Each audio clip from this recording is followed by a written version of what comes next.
So we're live now. We good? All right. Yahanna Shabbat Thumb, Yahweh Shema, Shem Yahushai.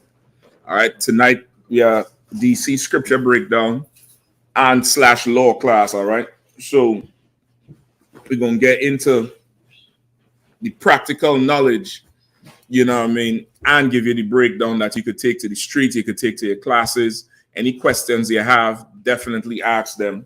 All right. Tonight for sure. I know that story came last week or a week before with this young brother and they try to make him a sexual predator and all that type of stuff. So when I'm seeing, you know, how people's different reactions to it, right? People's different reactions to how it's going, to what was supposed to be done, what was done, what was not done, and you know, it's definitely a good teaching point, a focal point. To reflect what's going on in our communities and our societies. You know what I mean? For those of you who may not be familiar with it, we definitely gonna play that story or just read the story, put the picture up with both of them. I don't know how far the copyright goes with these things, but we're gonna get into it, and it lends to a much deeper issue that we have amongst our people. All right.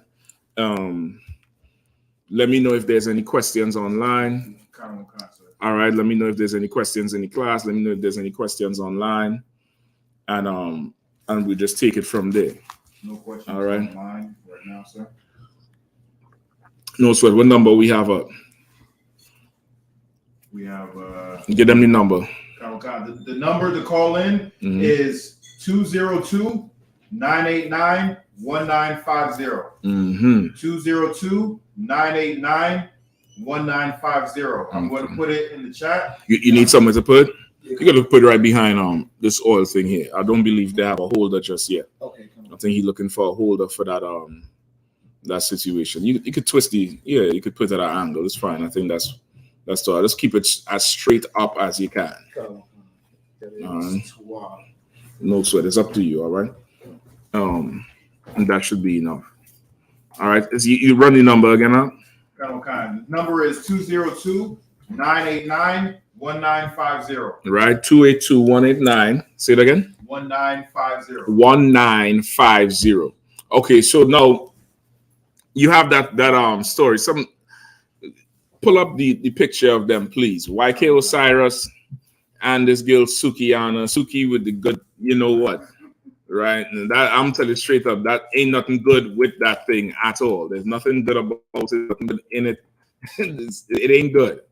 All right, it just ain't good. So let's pull up a picture. The brother gonna pull up a picture with them. I'm not sure if you could play the video. The video would be very, much more preferable, but I ain't trying to get the thing flat. But you could definitely pull up a picture of them both, and you'll be able to see who I'm speaking about for those who may not know. The kiss or just side by side? Side by side for now. We're going to get to the part of, I wouldn't call it a kiss, but, we get to the part of the infraction. I talk like them district attorneys now. We're going to get to the infraction in a second.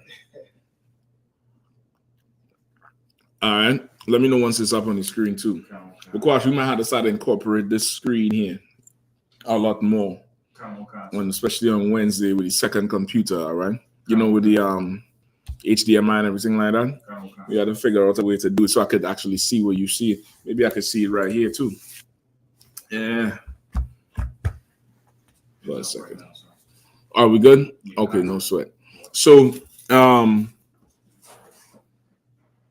right. So now everybody know who this is, right? Young brother Y.K. Osiris. He had a hit song, a few years ago. I know this girl. I don't know how young she is, but she's an internet personality that made her name by being as lewd and as for the streets as much as she could be. Right? She done made took that reputation on, in the worst way.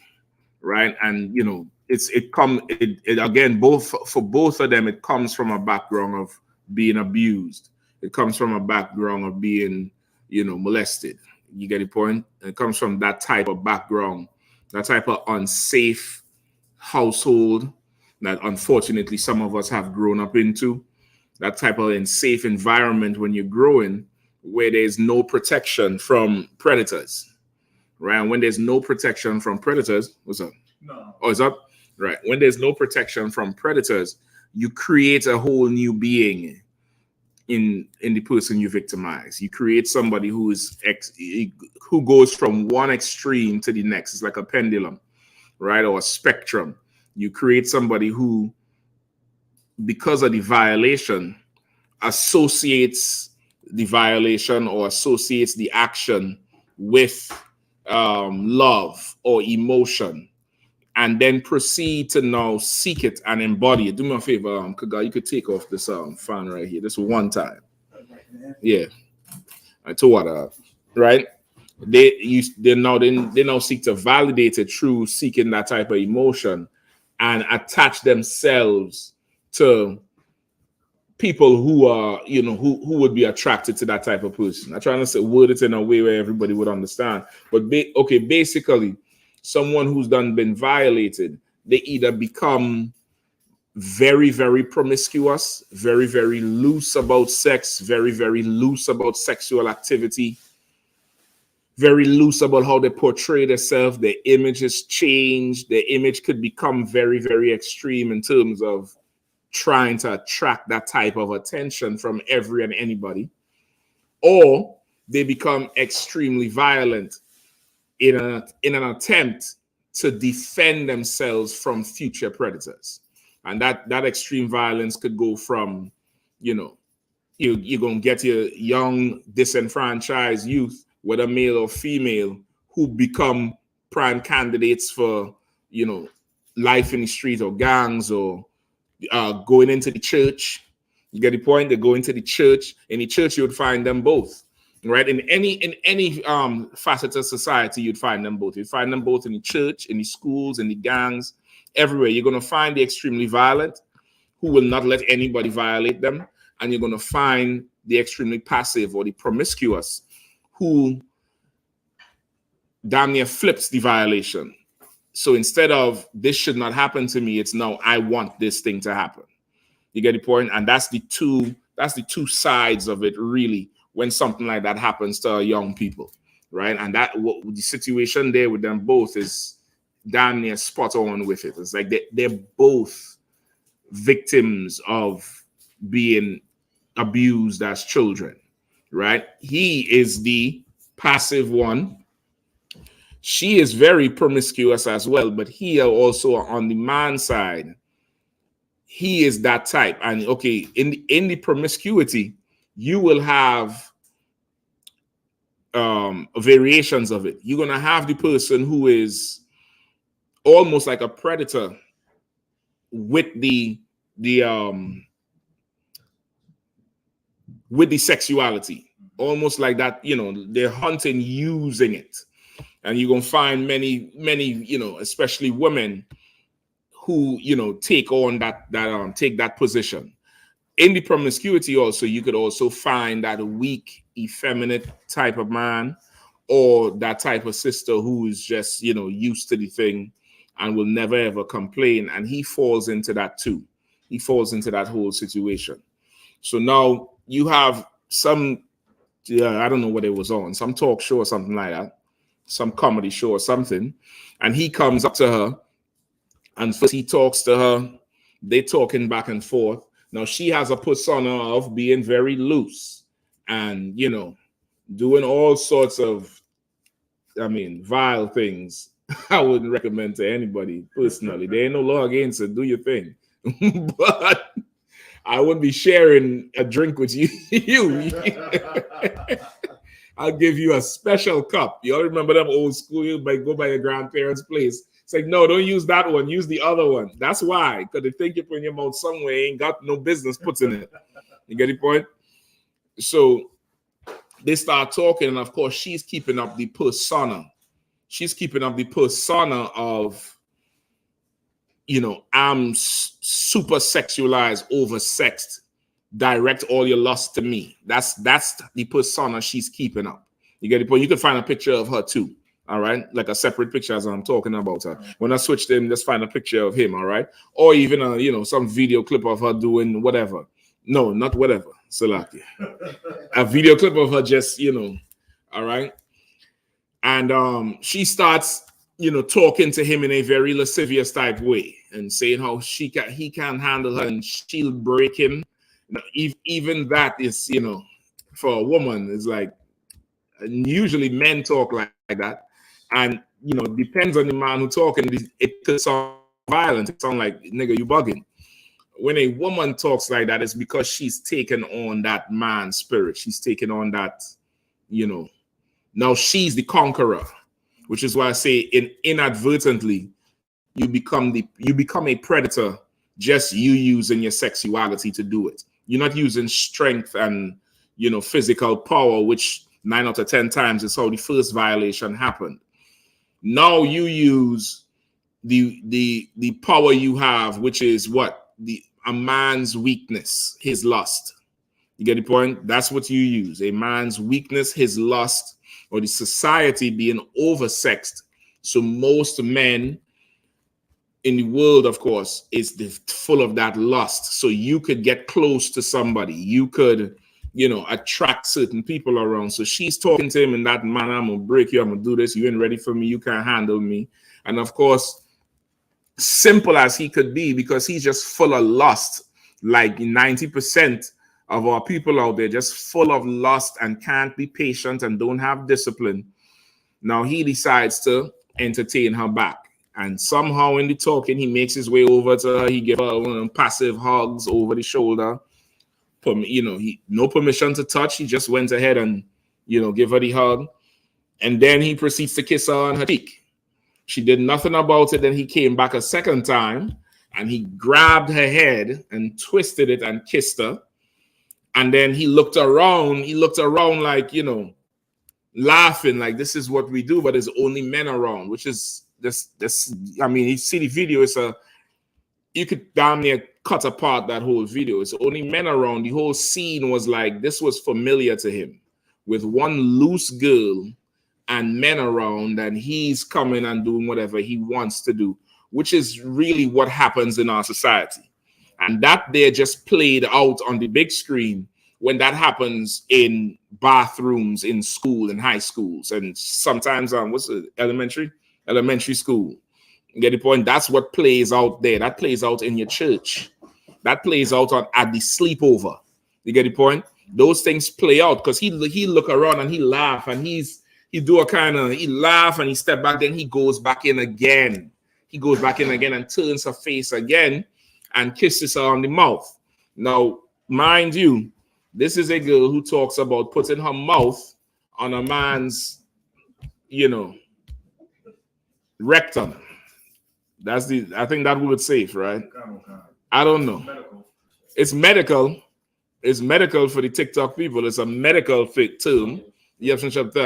But she decides now she's going to put her mouth on where he eliminates from.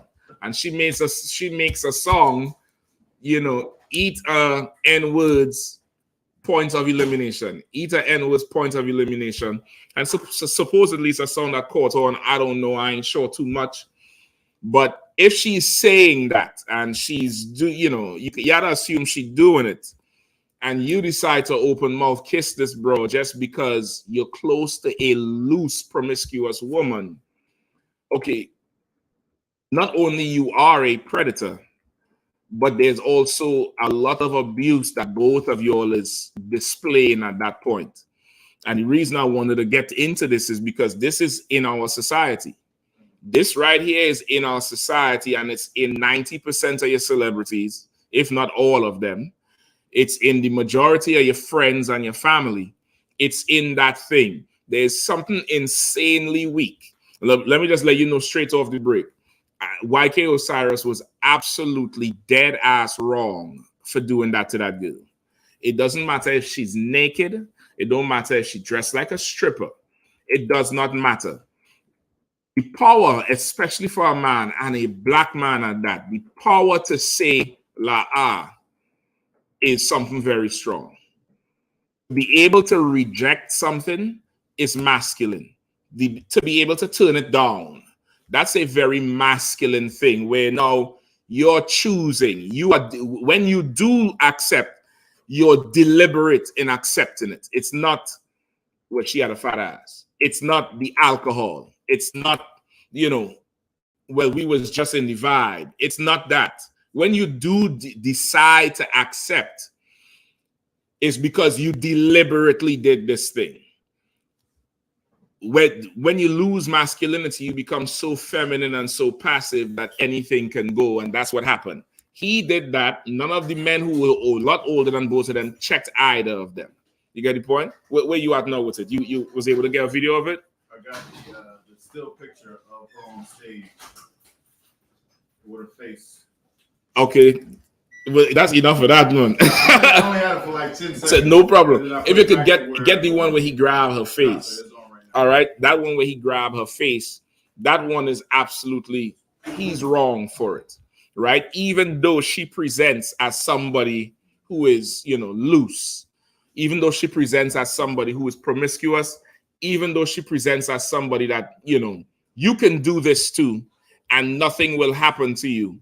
You should never, ever do that to any woman, whether she's black, white, I don't care, alien, it doesn't matter.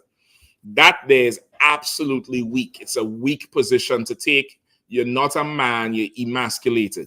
You're effeminate. You're not masculine. Added to that, now you could add on to that the predator, the rapey vibes,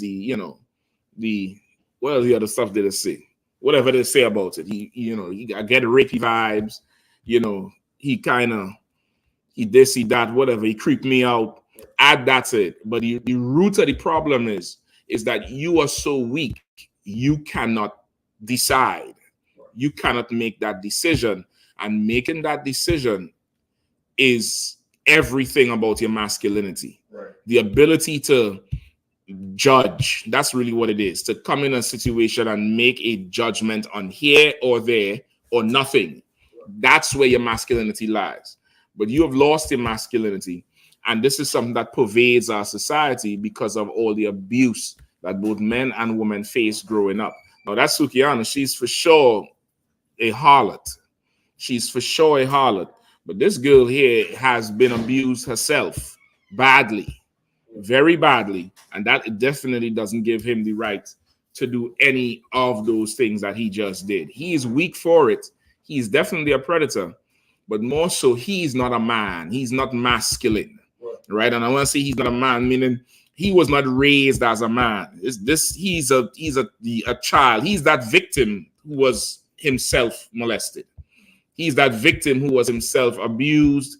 He's that victim that he's just passive to whatever seems sexy. You get the point? Like for the life of me, and especially in this season we're in with the sexual operations and stuff like that. Does he even know if that's a woman? How does he even know? But he decides to put his mouth there. There's all kind of diseases, man. Syphilis, herpes. God damn it, Negro. There's all kind of shit. What's the other one they had the other day with the COVID? There's something them sodomites was getting in their mouth with the COVID. It had buttons and all kind of shit over them. Monkeypox, goddamn. All that is going on, but you're not thinking about that because all you're thinking about is the pleasure you could derive from this easy person. Right. If you cannot turn down things, you are a feminine man. Right. Your masculinity is your ability to now decide, to now choose, to now make a choice. Give me in the Apocrypha, one daughter is better than another. All right. You get me in the Apocrypha, one daughter is better than another. But you had something I saw you was looking at. Constant. There was a question online, and the question was like, says, how about you, sir, if I could get a quick summary breakdown on the story of Tobias, if I could, watch, sir. Okay. I'll try to get it for you. Yeah, go ahead, please. In the book of Ecclesiastes, chapter 36, verse 21. Mm-hmm. A woman will receive every man. Say it again. A woman will receive every man. Do you have a picture up? All right. Read it one more time. The book of Ecclesiastes, chapter 36, verse 21. Mm-hmm. A woman will receive every man. Right. Go ahead. Yet is one daughter better than another. Right. A woman will receive every man. What's another word for every? All. Any. Well, not all, but any. Like that's the point of this thing here. Right. Any. It really didn't matter who was there for her. YK Osiris would have kissed any woman. He's like her. You understand? He's lost his masculinity. He's not looking at her and be like, I'm walking past here hoping she don't see me, so I don't have to take a photo up with this whore. You get the point? Right. Like there was once a time men would do that. Men would, even in the world, I don't even want to be seen with this thing here. Right. But he's not there because he's just like her. He's receiving every person. Right. It doesn't matter with him. And he looked like he'll receive men too. Yeah. Until it's straight up and down. He looked like he'll receive a man too. If the pressure is on enough, he'll just, well, whatever.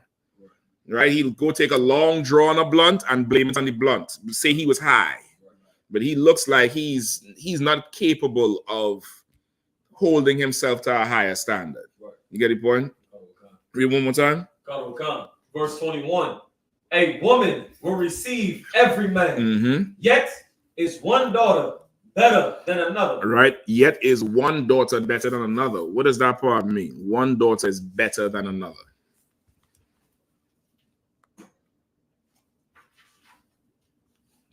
What does that mean? Yet is one daughter better than another. Go ahead, Art. So just to keep the simple, another woman has morality, is shamefaced. You know what I mean? Has respect for her father, respect for herself, respect for her nation. And that would make her better than a woman who is without those things. Okay.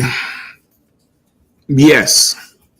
There's still a little bit more. You don't forget that rule, all right? You'll make sure you'll keep that attendance. Huh? Okay, there's okay. And because it's better, then what? Because it's better, then and what's next? Because it's better.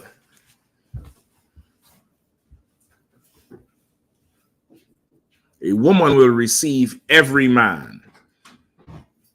If she's receiving every man, what is she not doing? Giving herself to. What is she not doing? If she receive every man or any man, that's what every man would need. If she receives every man, what is she not doing? No, is she going to turn away all? Okay, if she receives every man, there's something she's not doing. Go ahead. Brother online, also Mashamar. Mm-hmm. So it means that when a woman will accept any man, but some make better decisions than others. Some make, okay, I'll take that. What she's not deciding, that's why she will receive every man. You get the point? She's not making a decision. She's not deciding this. Yet, one daughter is better than another. One daughter is better than another. What's happening? The man is making that decision. He's now choosing. That's where you want to be at all times. You want to have that choice. If you're not in a position where you're going to have that choice, and I'm talking in context here, of course, but really in everything.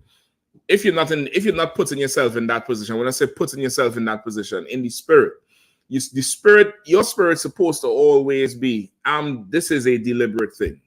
I'm not just doing something just because it's hot outside, or I'm doing something because it feels good. This drink feels good, or that you're more in control of what's going on.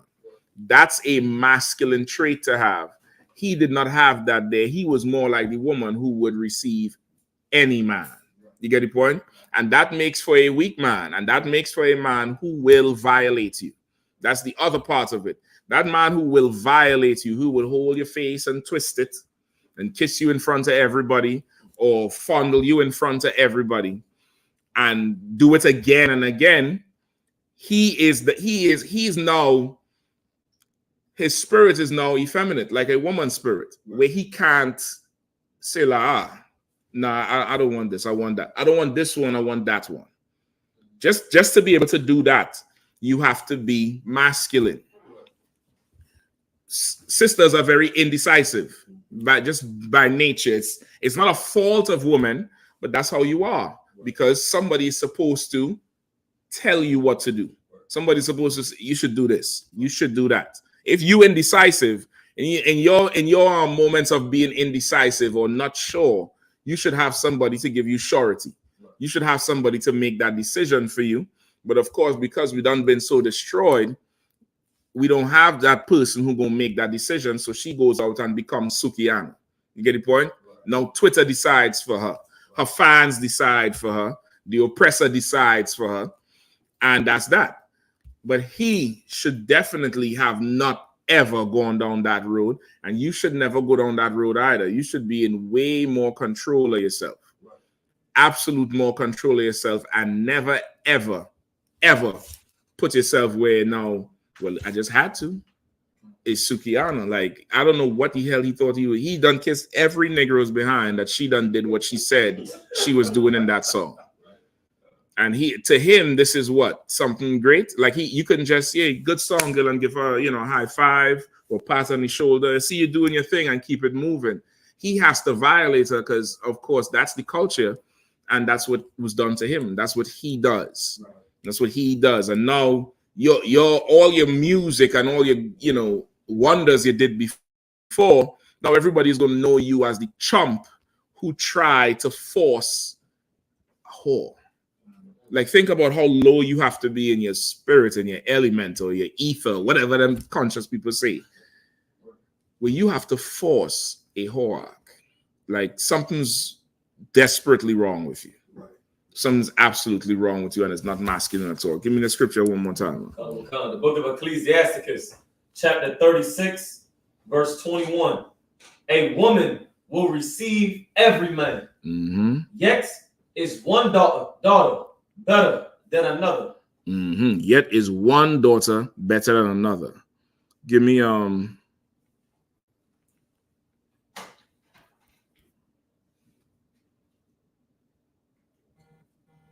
Give me 1 Corinthians 6 and 15.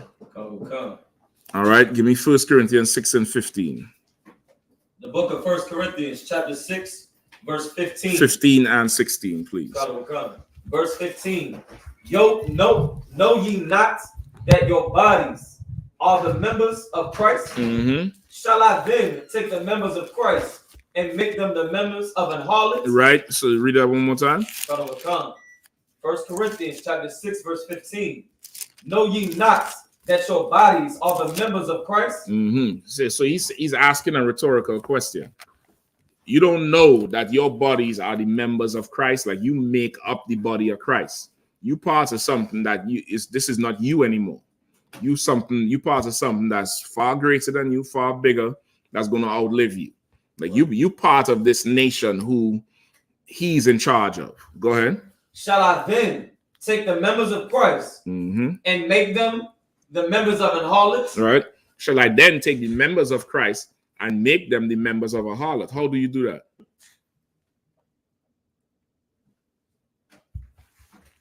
By not choosing the woman that's better. Exactly.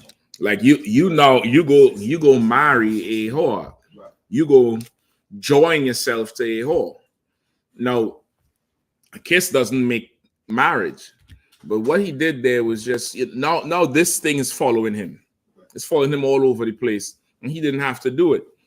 The lesson for us is far worse is happening, like I said, in the school bathrooms, at the sleepovers, at the Sunday school, at the mall, Far worse is happening at the parties, the young people parties, and the what's called that thing, spring break. Right. Far worse is happening there, and it should not happen because you should be a man. You should be way more masculine than that, and you lack the masculinity to say, like, I ain't doing that shit. Right.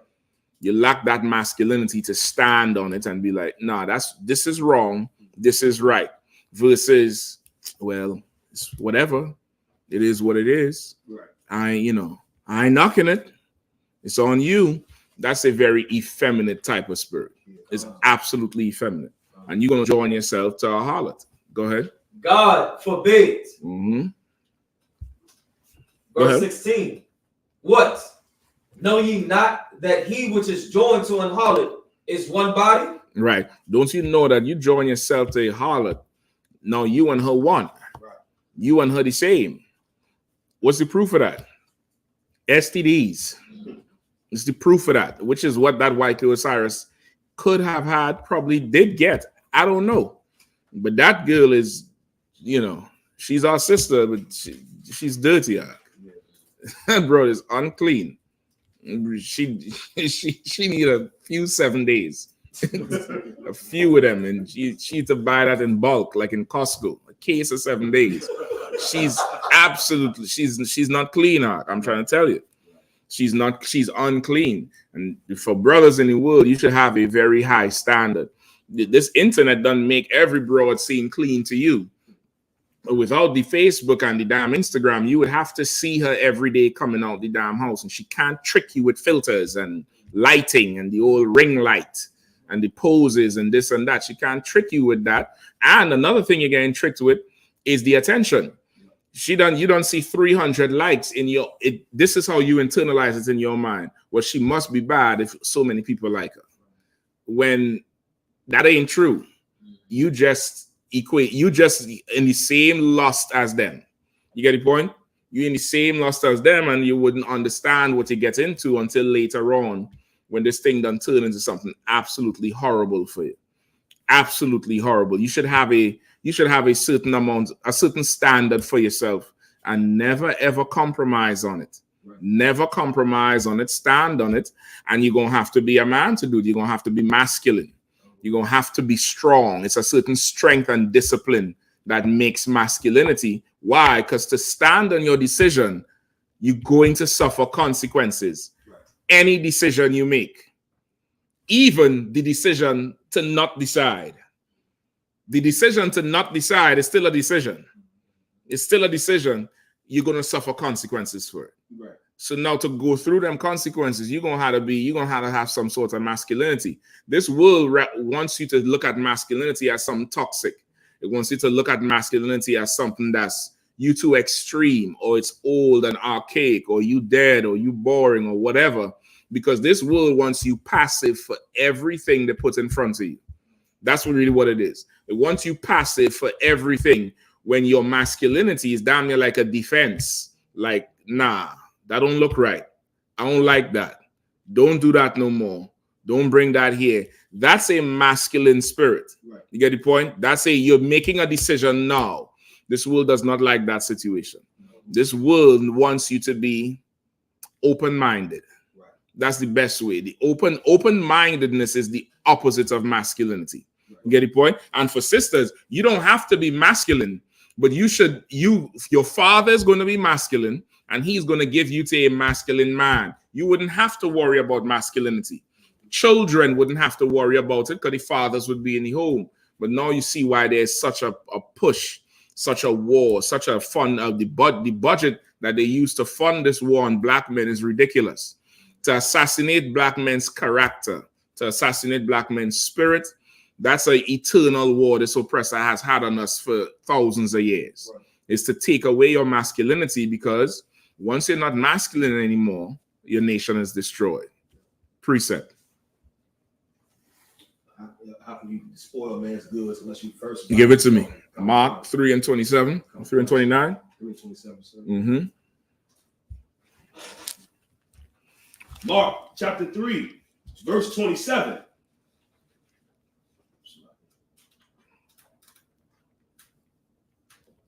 No man can enter into a strong man's house and spoil his goods. Mm-hmm.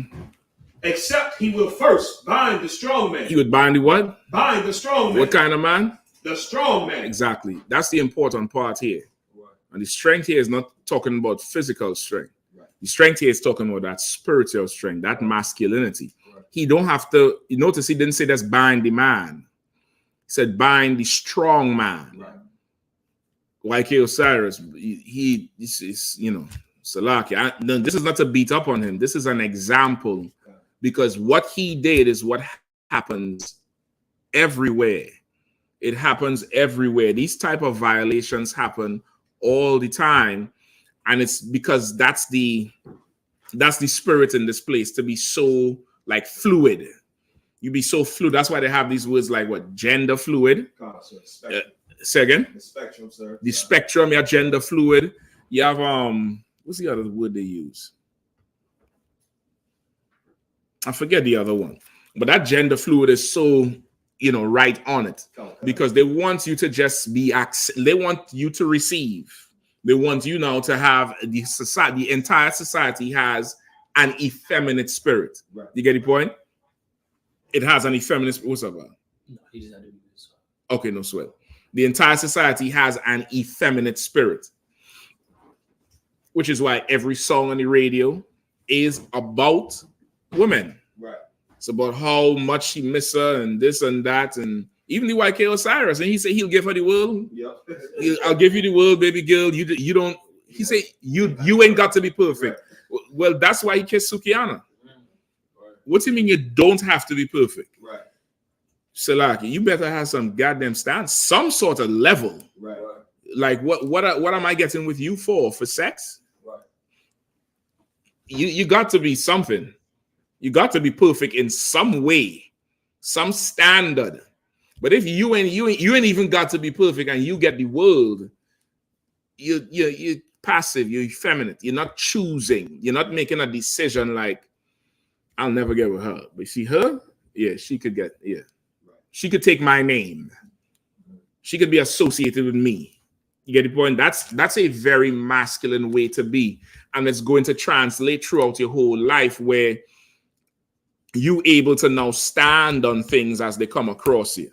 You're able to now guide your house, or guide brothers who you might have to watch over, or sisters who you watch over, or anything. Even on your slavery. That spirit is what, the Lord gave to Adam, of course, before Eve had him in the damn figure 4, right? That spirit is what, have dominion over everything, and to decide what goes where and what gets called this and what get called that. You're going to have to maintain that masculine spirit, because, brother, what's out here is very, very strong. It's absolutely strong. Where was that? Read that. Continue reading now. Come. Read it again from the top. Come, sir. Mark chapter 3, verse 27.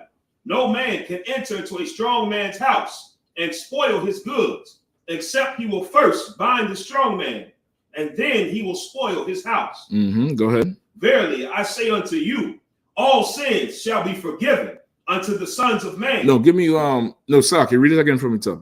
Come. No man can enter into a strong man's house and spoil his goods, except he will first bind the strong man, and then he will spoil his house. Except he would first bind the strong man. Right. And binding him is taking away a man's masculinity. Right. Taking away his ability to make a decision that he wants. Right? That's the first thing. You want to fix Black, Hispanic, and First Peoples society and community. You first fix Black men. Right. Like, it doesn't come from any other direction. It doesn't, the source of correcting our people doesn't come from anywhere else, right? You could make Black women millionaires overnight. Nothing would change. You could empower children. Nothing would change. As long as Black men are disenfranchised, our society is going to be destroyed. Case in point, that shooting in Chicago.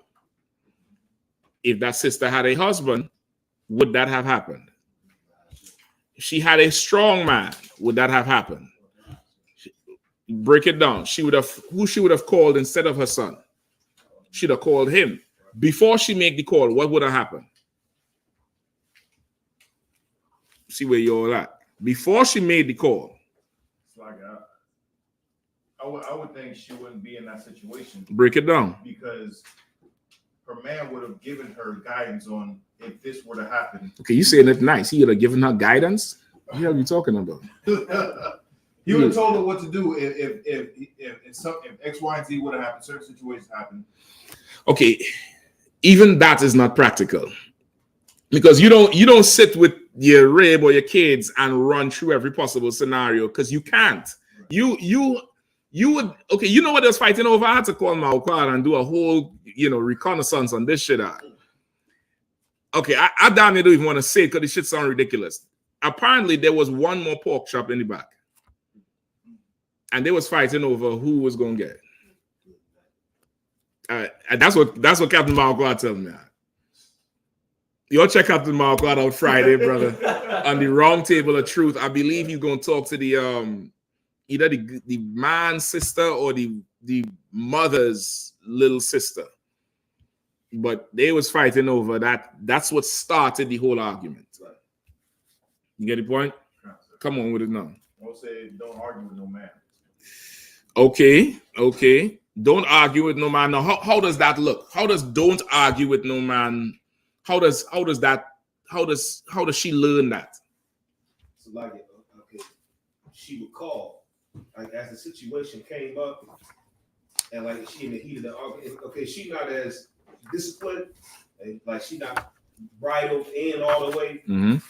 Okay, she would call in the middle of the argument, and that even in the midst of that, he would say, why are you going back and forth with him? Shut your damn mouth. Okay, well, that's one way. And she did call in the middle of the argument. Right. The problem is that 14-year-old can't tell her that. Right. You get the point? Right. Because she's not going to call, I don't know what to do. She's not going to call like that. She's going to call this nigga here so and so and so. And the brother might be, what the hell is you doing? Right. So, man, get out of that place, whatever. Right. That 14-year-old can't tell her that because that's his mother. Right. You get the point? It's a trigger situation. Before the call, there's something that could happen if there was a strong man. But because there's no strong man, a pork chop spoil the house act. Damn. I said, Mark, are you sure it didn't even beef? He said, it's pork. Got beef over pork. So okay. Maybe I'm okay. I don't know. I might be reaching with this one. Come on with it. Usually, brothers know when he got that type of rib. And so it's like sometimes you be like, hey, look, when you go there, don't get into it with nobody. Mm-hmm. Like, just get what you need to get and be quiet and come back. Like, because, okay, once again, this brothers know if they got that type of rib. So it was just like, hey, when you go off and drive, don't honk your horn at nobody. Okay, that's true. Okay, them again, and once again, those are normal scenarios. Don't honk your horn. Don't get in. It's general. Right. But something like this may not have been general. Right. Maybe she was in front of him. Maybe he placed the order and left and came back. I don't know how everything fell into it, but there's something that can happen. Her calling is number 2 on the action. You get the point? Right. There's a number 1 that this is how it should be. No, because you said it earlier too. Go ahead. You said a little bit of it earlier. Go ahead. If I was correct, that was I thought that was a dude that she was dealing with. No, I think that's a stranger. It's a full-on stranger, brother. I mean, as far as I know. Now you might know something else. Come on, spill it. Come on, NBC. Good. I watched the video before it really aired out like that. Mm-hmm. But when it first had happened, it was only 100 some views on the video in the very beginning. I was surprised because where it went. Right. So that's how I knew I caught it in the very beginning. And the way he was yelling out, unless I wasn't paying attention correctly, the way he was, coming out of yelling, he kept telling her to go get in the car or something. Mm-hmm. And I read the comment section.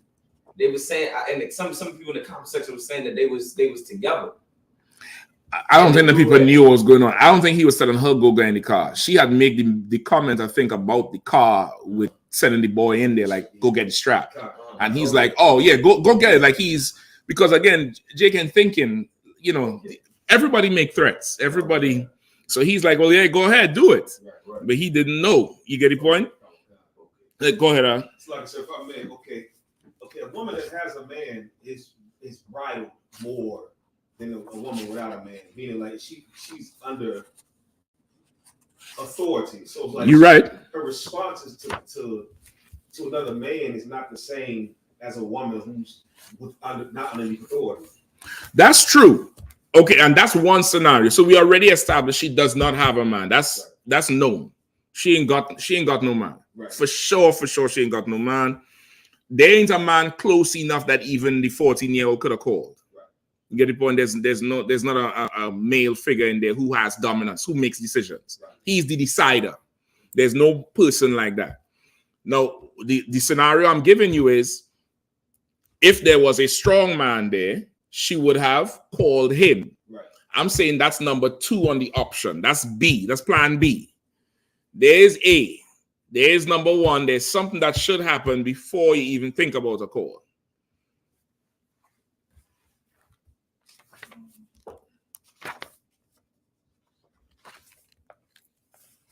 Come on. I was gonna say leave. Okay, that's an option too. She could leave. But even the thing to leave, that comes from having a strong man somewhere. Right? That thing to leave. And even to leave, you can't just leave a heated situation. That leaving, at first it looks like aggression, and then it looks like, well, I could punk you now, so let me start swinging. You know what I mean? Like, even leaving, you have to time your exit. You can't just walk out. There's something else that happens before shit going left, bring the strap, or there's somebody down here yelling at me, I don't know what to do. There's something goes on up here first, and then decision get me. Go ahead. Is it just simply trying to talk to him? She could try to talk to him, but even to talk to him is going to have this element. That's what she's talking about, to talk to him. Right? Because the broad was talking to the nigga, but she was talking at him. She's saying talk to him, which is they're trying to de-escalate it. There's something else that's number 1. You need this. You need this for sure. Her being shamefaced and not want to embarrass or shame her husband. That's what you need. You need her to be like, this man, cause God gonna kick my ass if I do this shit here. Not literally kick your ass, but if Bakwash see me acting like this, it's going to be hell. You know what, brother? You could go ahead and have it. In fact, I'm gonna buy it for you. Ain't no sweat. Give him mine. It's on me. It's on me, brother. Stay strong, brother. Ain't no sweat. You got me next time, right? You laugh that off. Because in her mind, if she get into some altercation out here, if her head, if her ruler, if that man who's deciding her life has to come down and hear about why she's in cuffs in the back, there's something in her that is going to fear him more than the police.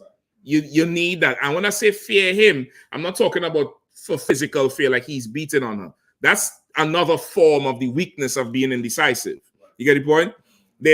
You could have that presence, you could have that spirit in that house or wherever, where dealing with you is more difficult than the court and the fine and the scrap I'm about to get into. So let me find a way to get out of this shit so I don't have to hear that nigga in the mouth tonight.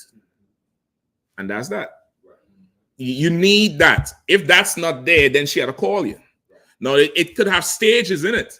There's stages to the thing. Maybe she's young in the truth. Maybe you met her somewhere and, you all come in later on, or you married her later on, or whatever. There's stages to it. Both y'all could be young. There's stages to it where if you could get her to call you, that's golden. But now you want to take her to the level of Zen, the feng shui. I'm just joking. You want to take her to a level where she could go wherever. You see how brothers be so nervous about a woman going on a girl's trip? You nervous about it because you know what you have. She could go wherever. I know if I get a call at 3 a.m. from Las Vegas PD, we gonna have some problems when you get back. You better go take as much connecting flights as you need to before you get back here to delay what's gonna happen in this house. You get the point? It has to be like that, because now it's going to put power on her head. You get the point? Give me that scripture too in 1 Corinthians 11, please. Right? It's going to put power on her head. And she's going to need that power on her head if she's going to survive. If you don't want your daughters and your sisters and your nieces and your ribs or your mother being Sukiana, you better get power on her head. That's what you need. You're going to need power on her head. You're going to need her to, you're going to need that. That thing can't just come 7:30 in the morning when she put on the white people voice to talk to, Mr. Finkelstein at the job. That thing can't just be then. It has to be all around. And you could help her. You could teach her how to be a woman, right? You could teach her how to, respond to you so that now she ain't just running crazy. But of course, you can't be YK Osiris. You can't be somebody who had a, she ain't want to kiss you. She have a headache, so you take it anyway. You can't be that Negro. You can't be purple in this thing. You can't now because she don't want you, you go take some anyway, which is that same spirit, that old rapey vibe, that old creepy vibe. It's because you're indecisive. And that's why she's not even attracted to you, because you're not decisive. You're going to be, she's indecisive. She knows she's indecisive. She needs some, listen, we go in here. And now she like looking at you like, he yelled at me, but I kind of like that shit. She going to get your attitude. She going to pout, but she ain't leaving because she know who you are. She knows, she understands that authority over her. You get the point? Who are the scripture I want? Go ahead. The book of 1 Corinthians chapter 11, verse 10.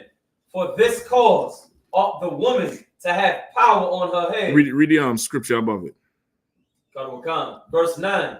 Neither was the man created for the woman, but the woman for the man. Neither was the man created for the woman, but the woman was created for the man. Right? What does that mean?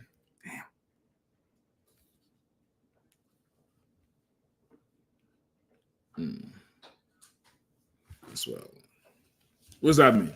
Neither was the man created for the woman, but the woman for the man. I was going to bring up a reference in the book of Genesis, because when God created the earth, he created the woman to be a helpmate for the man, not the man to be a helpmate for the woman. Yes, in a nutshell. All right. In a nutshell, Eve was taken out of the world. There was more people on the earth than Eve. Eve was given a chance to be with Adam, to help Adam. The Lord created Adam, and he'd rocked with Adam all the way through. He saw that Adam needed a helpmate that was good for him. And he decided now to take a woman out of the world and put a spirit on her and make her marry Adam. So now he has that help he needs to go forward, right? She was made for him. Her purpose is for him. Give me that scripture too with her desire. Give me that one. All right, where you at? Verse 9, sir. Mm-hmm. Neither was the man created for the woman, but the woman for the man. Right. Neither was the man created for the woman, but the woman for the man. Right. And this is, now to some people, again, usually because it done been violated young, this is scary talk to you, because it could be perceived that you being created for him is a power thing. It's a, and when I say power, I'm talking the physical part, right? In the spiritual part, it is a power situation. But in the physical part, you thinking, well, now you are just supposed to now receive everything that comes your way, all the abuse or whatever. That's not what this is. That's not what this is at all. All right? You from the Kagar? Yeah, go ahead. The book of Genesis, chapter 3, verse 6. Unto the woman, he says, I will greatly multiply thy sorrow and thy conception. Right. In sorrow thou shalt bring forth children, and thy desire shall be to thy husband. Right. This was the consequence of Eve's decision.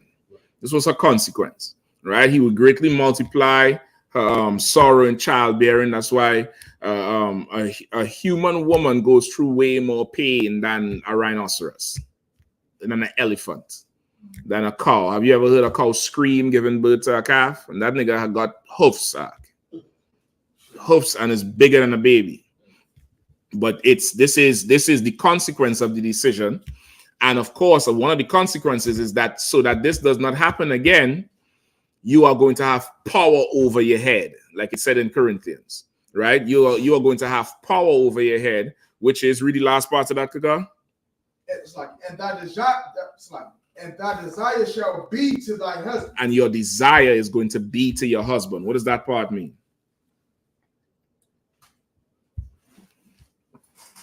You don't want to obey him. Yes. I'll take that. Anything else? It's a little bit more. It's a little bit more in the spirit, but that's a good start for sure. Go ahead.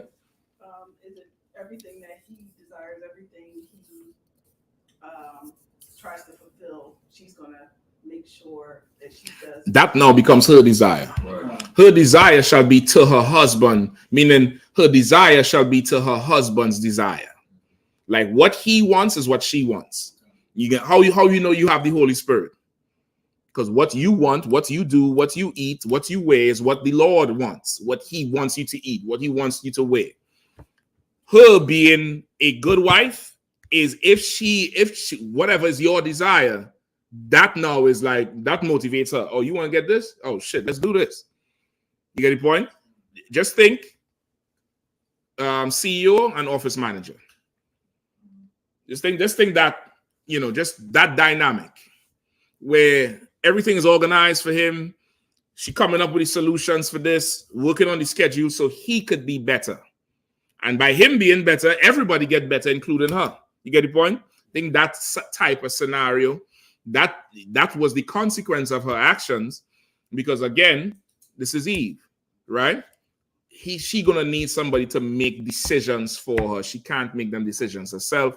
She has to have power on her head. Power on her head would have saved her. Power on her head could have saved that brother's life. Power on her head would have made YK Osiris realize this could be a man's wife. Right.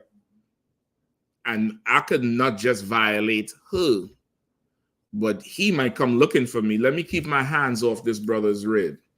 Let me be like, hey, what's going on? You all right? You all right? I see you. All right, cool.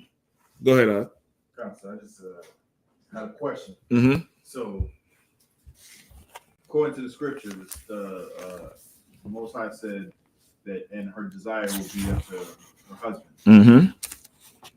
If her desire is not unto her husband, is that when you go to Indeed?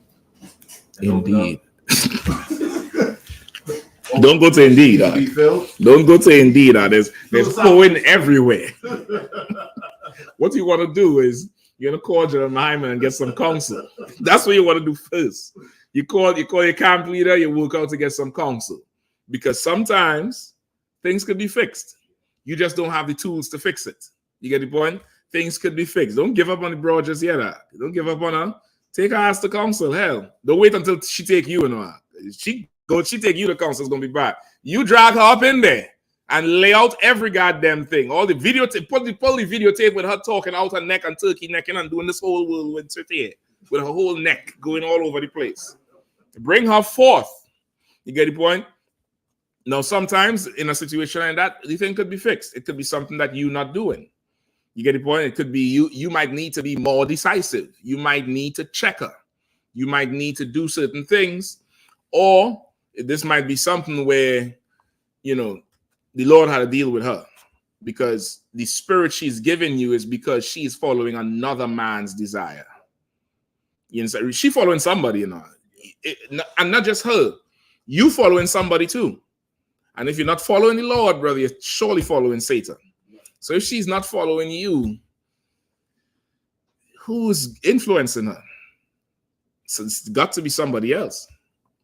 Now, in the right world, in the right kingdom, in the kingdom of Christ, if she ain't following you, she might be listening to her father. So now you could go talk to her father, and you might find out that the story she giving him is bullshit, and he probably would know it because he knows his daughter. You get the point? But we are in this situation now because of how the society is set up today, where there's nobody who has power over this girl head. You can't tell me what to do. You're not my daddy. I was daddy last night. I was zaddy last night, but all of a sudden today I ain't nothing. You get the point? It's that. She has to have power over her head. She has to, and it's something that she has to learn how to do, because since she's small, she's learning about being independent and strong. I am some, was he song? I am something, I am woman. I forget the goddamn song. Some old school anthem. I am this, I am that. Sister, you know what I'm talking about, right? You don't know the song I'm talking about. Shit. It's some song where they're saying I am woman. Like I am invincible, I am something, I am woman. Like it's something that the society grows where it's really telling her she doesn't need power on her head. She doesn't need to have any sort of power. Woman, thou art loosed. Right. You get the point? Woman, thou art loosed is no power. What's up? No sweat. It's still normal. No sweat. Woman, thou art loosed. You get the point? That's what it is. It's taking off power off her head, which is a very dangerous thing to have, because now when she has no power on her head, she is going to receive every man. And if it gets that easy, men will begin to get more effeminate because she's just receiving every man. By no means am I saying brothers' weakness is because of her. Brothers just got to stop being weak. You get the point? Brothers got to stop being weak. Give me finish off what you was reading. 1 Corinthians. We at 1 Corinthians chapter 11, verse 9. Neither was the man created for the woman, but the woman for the man.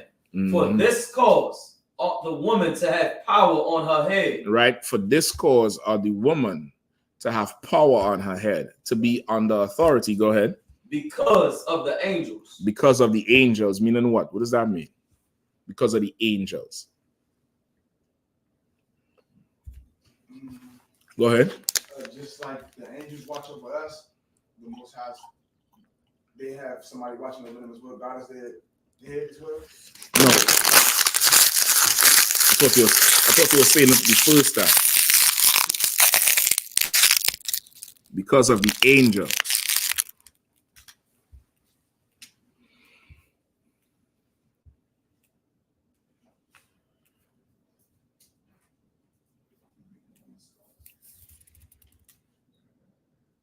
The angels is taking notes of everything that's going on.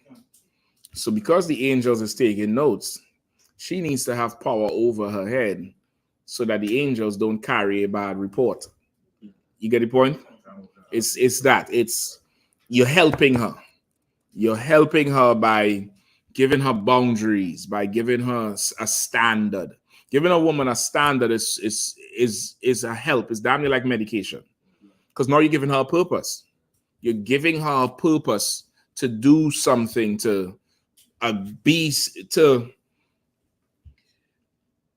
you're giving her a standard that's going to please you. And she wants to please you. That's the real interaction it should be, the real type of chemistry it should be. But of course, you're going to have be able to make decisions and decide. You get the point? And when I say make decisions and decide, you could be at a point where you're indecisive. What's the decision then? Oh, he's going to say something else? Go ahead, handle that. You could be at a point where you might be indecisive. What's the decision then?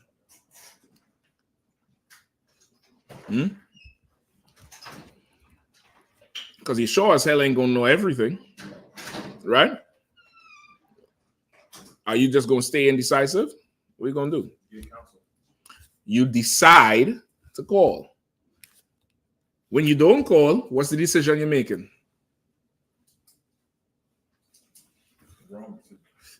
No. You decide now to take on whatever comes with you. Okay, let's keep it simple. You're right. When you call, you're deciding to get counsel. When you don't call, you're deciding to not get counsel. It's a decision. You're going to make a decision anyway. You're just going to make that decision and run with it.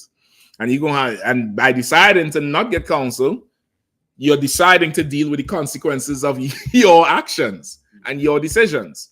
You decide to get counsel.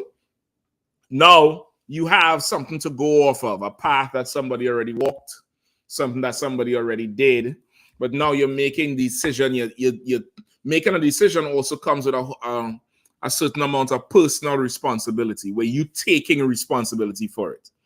If we win, I'm responsible. If we lose, I'm responsible. But win or lose, it's on me. Like that is a masculine thing. That's a masculine thing. And now in here, you're going to get tempered to become that type of person, because now you're going to have to be that type of person to raise this nation up.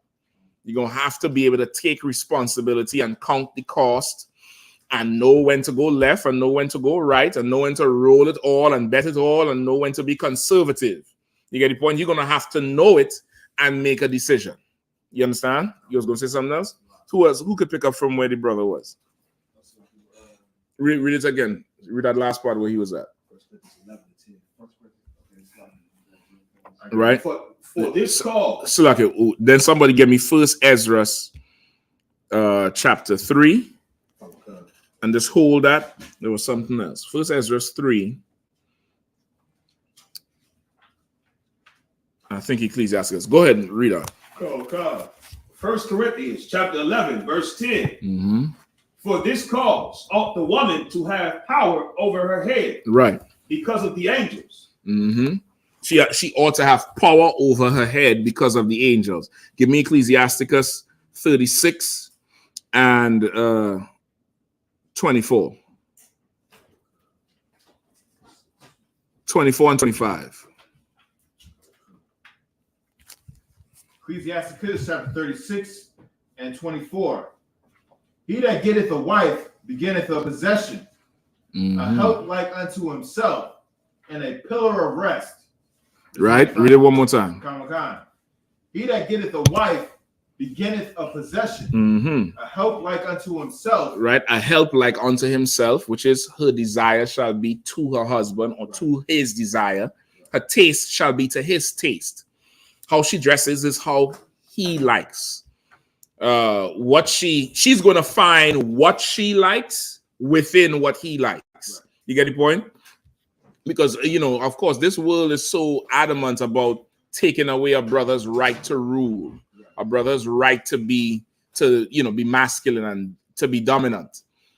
It's going to make it sound like, well, she can't wear what she wants. She could wear what she wants as long as it's within what, it's fine by me. Right. And that's not abnormal, because you'll get into a uniform that you hate and go to a slavery. Right. You'll wear what they tell you to wear. You get the point? That's what you'll do. You'll willingly go wear what they tell you to wear with no problems. Right. You get the point? And you find a way to still have your personality and you don't get lost in the uniform code or whatever, and you still find a way to be you. Still find that in your husband's desire, in your father's desire, in some father figure's desire. Find that there. You should find it there. Go ahead. So like I said, what you said is so heavy. One thing I realized about having a daughter, and really what it taught me about women is, like, having a daughter, it shows you really, it helps you understand women a little bit better. Mm-hmm. It's like, that's what girls do with their fathers. It's like, they find out now what is acceptable to you, and they have no problem now operating within those parameters. And no problem at all. Yeah, it's just like this is the guidelines, the parameters. I'll work within this, and it's like they happy to do it. Exactly, and that's why train up a child in the way he should go, right. And when they get older, they will not depart from it. Right. So now, like the question Bukwash asked, in a time where you may be dealing with a sister and she's not, all the way there, don't go to Indeed right away. Indeed gonna always be there. The streets is full of, and there's more women than men. You know what I mean? This women outnumber men anyway. It's not like, well, if I don't go now, there's gonna be a shortage. They ain't eggs are. You know what I mean? The eggs gonna be short before women are. There's going to be women all the time. You probably might wanna. I ain't wanna say this. Okay. You want to set this one straight and make sure you operating right before you go get another one. You understand what I'm saying? Because why? What does a wise man know as well? She giving you some problems. First thing, well, the Bible said I can have more than one. Let me go get one. What does a wise brother know? Sister, don't be afraid to answer. Okay, it's two things. So. Mm-hmm. Okay, her problems could be an indication of something that you should work on in your leadership skills, and or her problems could now you bringing in another system, and now it's going to bring problems to the new thing too as well. Okay, both of them is that first thing. The both of them is that first thing. Right. Go ahead. Going back to the first statement, if your first rib got problems and you correct it, and her desires are your desires, and everything is settled, if you go and get a second wife, she will understand that she under one authority and one rulership. Okay, I'll take that. Y'all ain't saying how one of you said. The problem could be you, could be me. That's how you want to say it. You want just like how you would willingly be like, well, she's a problem, she's a problem. Let me just go check and see if I'm the problem. Let me go. And that's what you do when something wrong with your car. You go to a mechanic, right? Mm-hmm. And then he does what? He drives the car, or he tell you to turn it on, and he gives you his opinion. And he'd be like, nah, it's straight. And you'd be like, nah, when I'm driving, the steering do something funny. And he'd be like, nah, that's just the road. Then the problem is you, it's not the car. You get the point? You want to do that first, because what you don't want to do is you don't want to always be a person who now you want to run and get something new thinking that's the solution. That's not the solution. You get the point? Now, it's not to say that getting a second rib is not a solution. Sometimes that is the solution. You get the point? That's, that could definitely be the solution. But what you want to do is you want to call somebody who you know, have one counselor, like Ecclesiasticus said.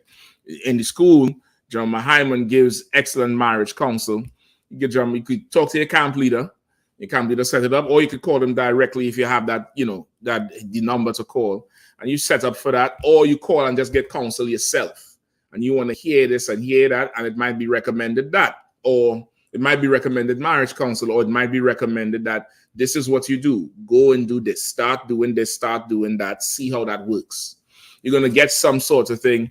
And now over time, you're going to know if, okay, this is how I have to handle this situation. Or if it's like, I don't know what the hell going on over here. But you're going to have to decide to fix the problem first. You get the point? You're going to have to want to fix it first. Because if you don't want to fix it, when you go to Indeed, Bakwash, what you'll find out is the new hire after the when you just get slavery, you show up on time for about how much weeks is it? 6 weeks? 90 days. 90 days is the probation. Yeah. After you get that slavery, after 90 days, right? You start putting in for time off. You start showing up late because you passed the probation. Well, Bakwash, we in the truth, and this is the Bible, and the Lord is real. But what you'll find is after that honeymoon period wear off, now she is a full-time employee with benefits, and they can't tell her shit for coming late. Ain't nobody gonna tell me nothing. I work here just like everybody else, nigga. What you gonna do now? You're gonna go hire more people? Nah, you probably might want to work on fixing something, fixing that problem, or there's the better way, the more appropriate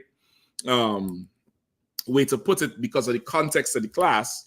You might want to become that person who she's thinking twice about offending. And when I say offending, I'm talking about with bad behavior. Right. You get the point? With bad behavior, with being reckless, with being Sukiana. She might know, because she knows who you are. You will decide to give her hell over the shit. You get the point? And this is not talking about putting hands on a woman. In the UPK, you don't have to put your hands on a woman. You see what goes on in the street, right? What do you think is, cotton and kitten fur in the house? No, in the UPK, we run the house. We don't run around the house. It's a totally different thing. I know you Christians, you all be running around the house playing tag and hide and seek and shit because you're scared the broad gonna crack you in your head with the frying pan. in here, we just run the house. We just run the house. We don't run around the house. We don't do stuff like that. So you want to become that type of person, and you want to become that person who she willingly wants to have that type of, that shiver for. That's the best way. That, she called on the phone, she's passing out something.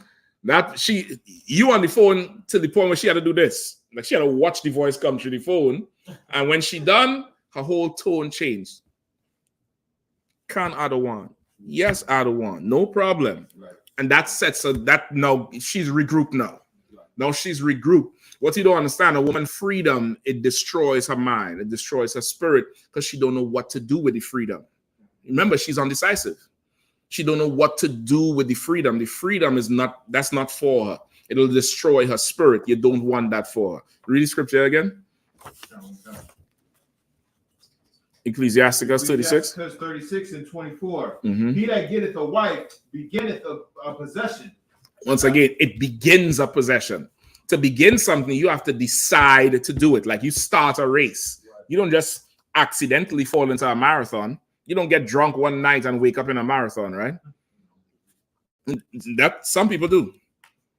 Some people do. They get drunk one night, go into the club, and now they're in it for life, for a long period of time, which is what a marriage is, a marathon. It's long. You decide to go into this thing. You sign up, you show up, and now we start and go. You deciding. He who getteth a wife begins a possession. You're deciding to take responsibility for this. You're deciding to do that. You're not YK Osiris just grabbing people and kissing them randomly like a nasty punk, like a chump. Right. You're weak. You're supposed to have some standard for yourself, brother. Right. Now you got them YK Osiris. You had every young broad singing, "I'll give you the world, baby girl," something. Every broad. You could have just, that's what you choose to put your mouth on. Right. I don't know if he has a rib or kids or whatever, but I don't know if you know other people, potential ribs will see that shit. Like, oh no, he kissed Sukiana. No. Who is he going to talk to now? You get the point? Because you're not deciding.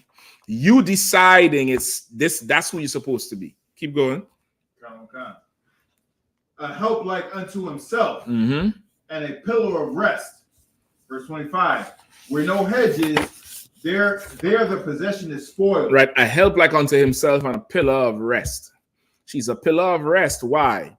Because you don't now have to come and do other things that she could now take up and do for you. Right? Just think again, CEO and the office manager. He don't have to come and fix the Rolodex. He don't have to come and put the coffee on. He don't have to figure out when the meetings is scheduled. Somebody's doing that for him and wants to do it for him. We'll do the overtime.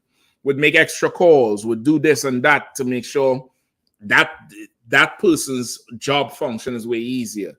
You apply that to yourself in the house, it helps. It helps. It absolutely helps, right? Go ahead. She's a pillar of rest after that. Verse 25. Where no hedges, there the possession is spoiled. Where no hedges, there the possession is spoiled. When she doesn't have power on her head, the possession is spoiled. That hedge is power on her head. It's a barrier. It's a limit.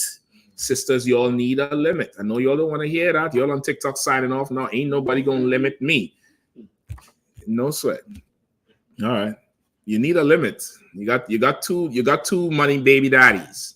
You got too much STDs. You got one too many DUIs. You got, I don't know. You got too much everything. Yeah, and not enough discipline. You're putting a limit on discipline, though. I can't take no more. That's all I can stand. You ain't gonna do this to me. You have a limit on that. But everything else is free. Maybe you should flip it around. Maybe you should put a limit on everything else and, let your discipline abound. You'd find life would be way better. Life would be way more fulfilling. But once again, you may not be able to decide to do that. So now you got to have power over your head to help you decide that, to help you get to that point. And brothers, you better strive with all your might and power to maintain and preserve your masculinity. It's holy. Masculinity is the Holy Spirit. I'll tell you that straight up and down. To be masculine is to have the Holy Spirit, right? And the masculine is not what that brother did fighting over that damn pork chop. You ain't got to punch no woman in the damn mouth, man. You ain't got to beat her up. He's absolutely wrong for what the hell he did. But that situation there is damn near a microcosm of us as a nation, of us as a people. One broken household meeting another one. Missing a decisive man. And listen, this is the further thing. There were other men in the video. Yeah, the brother was older. The store owner. There was other people there. But nobody decided to face the consequence of now the wrath of this brother turning on them. Like, that's a decision you had to make too, you know. Say, man, I could intervene here, but now I had to deal with this fool. I'm doing that. Hey, brother, you ain't got to do that, man. Ain't no sweat, man. Listen, you could have my order. You could start to break that thing down. You could step in the front of it, but you're going to have to decide it. Somebody not deciding anything there is why he's dead. He didn't have no discipline. She didn't have none either. The boy get called into something where he had to do what he's seeing. And what he's seeing is somebody punching on his mother. So he did what he had to do. But somebody who's taken authority, who's taken control, taken responsibility could have stopped that situation. You get the point? We finished with that one? Go ahead. And he that hath no wife will wander up and down mourning. And he that has no wife shall wander up and down mourning. What does that mean? What does that mean? Go ahead. It sounds self-explanatory. Like you just want to, like, going from city to city crying about not having a woman. No. That's no. So is it more in tune with the precept in Genesis where he doesn't have a helpmate? Okay, I think you'll get lost right there in the verse. Where no hedges, the possession is spoiled. And he that hath no wife will what? Wander up and down mourning. Like he has a woman, but she's not a wife. He has a wife, but our wife ain't his because there's no hedge around her. Right. He's wandering up and down mourning because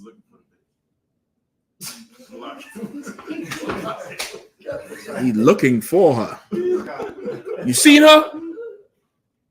Is she over there? Don't be that guy. Do not be that guy, brother. I had a friend in the world, brother. I remember it so vividly and clear. And that day I looked at him, and I've never been able to look at him the same. He's not in here. I'm making that clear, right? He's known, knowing where we're from, big sports person. So of course, the girls is on it.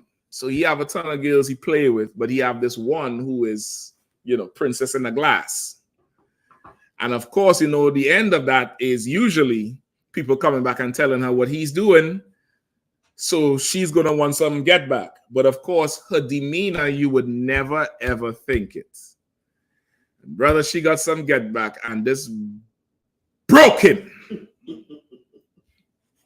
Broke him out. I'm trying to tell him, hey, let's go over there and drink out. I'll pull out the money. We're going to buy some Johnny Walker. He's like, yeah, just now. Let me just see who coming out of the house. And I'm sitting in the car and I'm like, and then he starts to cry. And brother, I look at him. Just like that. Okay, once again, this was my homie. Yeah. I ain't never seen that. And okay, I think it's the damn, you got so many women. Why are you crying over this one? Mm-hmm. But sometimes it be like that. I look at him and I was like, shock, nope. If she gone, she gone. Help her go. Help her pack. Leave. Right. Don't stay around to see what you want to see. Right. What you want to witness. Don't wander up and down because you don't set a hedge over your possession. You get the point? Don't do that. Because now you let her be free. Yeah, I don't tell her what to do. She wear what she want to wear. She do what she want to do. This is the end story. Hey, baby, I'm home. You flick the lights on. It's not what you think. How could you do this to me? And who's this? Hey, I'm Bob. You don't want that part of you. You don't want, once again, you don't want to be YK Osiris and you don't want to be Yahanna. You want something else. You get the point? You want something it's not this trivial and easily broken. All right. Give me that was the end of that. Give me First Ezra chapter 3. All right. And now, okay, this is one of the this is the main reason why you should always maintain that masculinity right here. This is what we're going into. You're gonna really understand the danger of not being masculine. You're gonna understand where it could land you. All right. Go ahead. Somebody pick it up for me. We're gonna definitely skip around. All right. Come on. I'm not gonna read this for time's sake. First Ezra chapter 3, verse 1. Yeah, start at 1, please. Come. The book of First Ezra chapter 3, verse 1. Now when Darius reigned, he made a great feast unto all his subjects, and unto all his household, and unto all the princes of Media and Persia. Okay. Verse 2. And to all the governors and captains and lieutenants that were under him, from India unto Ethiopia, of 127 provinces. And when they had eaten and drunken, and being satisfied were going home, then Darius the king went into his bedchamber and slept, and soon after awaked. Then 3 young men that were of the guard that kept the king's body spake one to another, let every one of us speak a sentence. He that shall overcome, and whose sentence shall seem wiser than the others, unto him shall the king Darius give great gifts, right? And great things. So no, go ahead.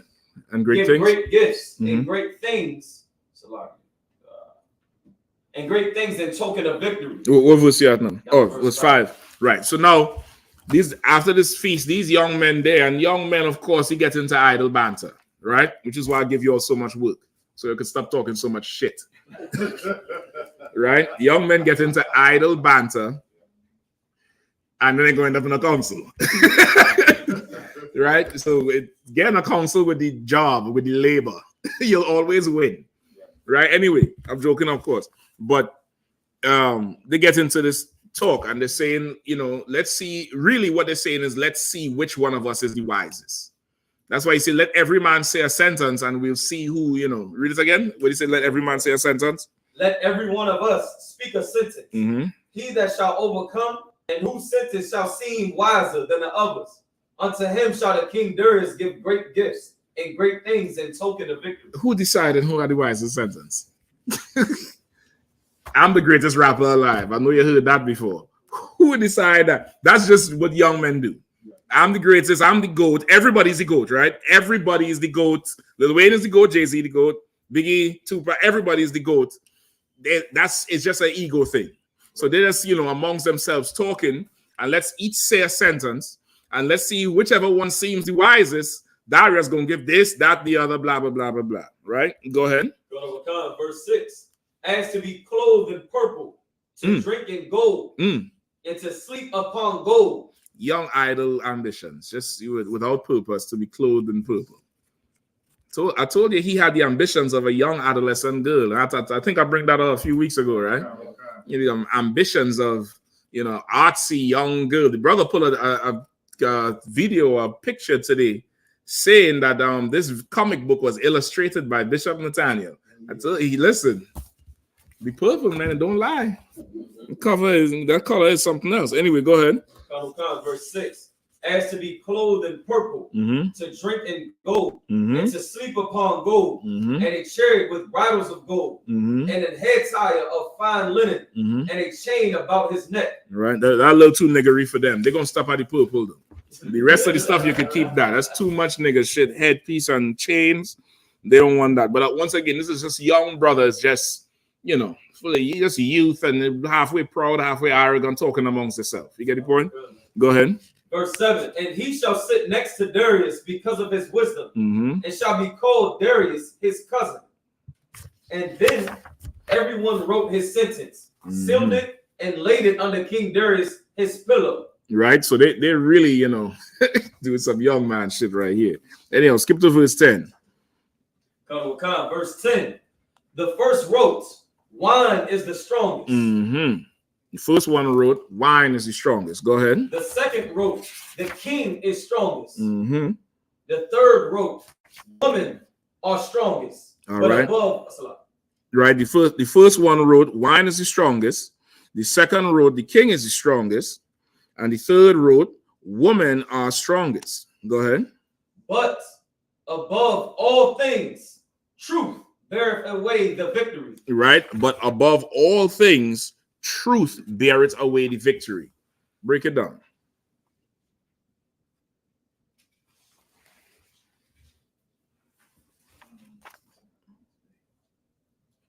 All right, let's read a little more if y'all ain't getting it yet. All right. Verse 13. Give me from 16. Verse 16. And he said, call the young men, and they shall declare their own sentences. So they were called and came in. Right. So this is Darius calling them now because these letters is under his pillow. Right. Go ahead. And he said unto them, declare unto us your mind concerning the writings. Then began the first who had spoken of the strength of wine. And he said thus, O ye men, how exceeding strong is wine. It causeth all men to err that drink it. Right. So that's what he's saying. Wine is strong. How exceeding strong is it? Because it caused men to err that drink it. It's so strong. What do we call wine? Or liquor? Strong. You got any strong? Brother's gonna say you got some. Well, we got some wine, meaning it ain't strong, but it's strong. You get the point? We call it strong. You got some strong because it's strong. It could make you do something that you wouldn't normally do. It could make you what?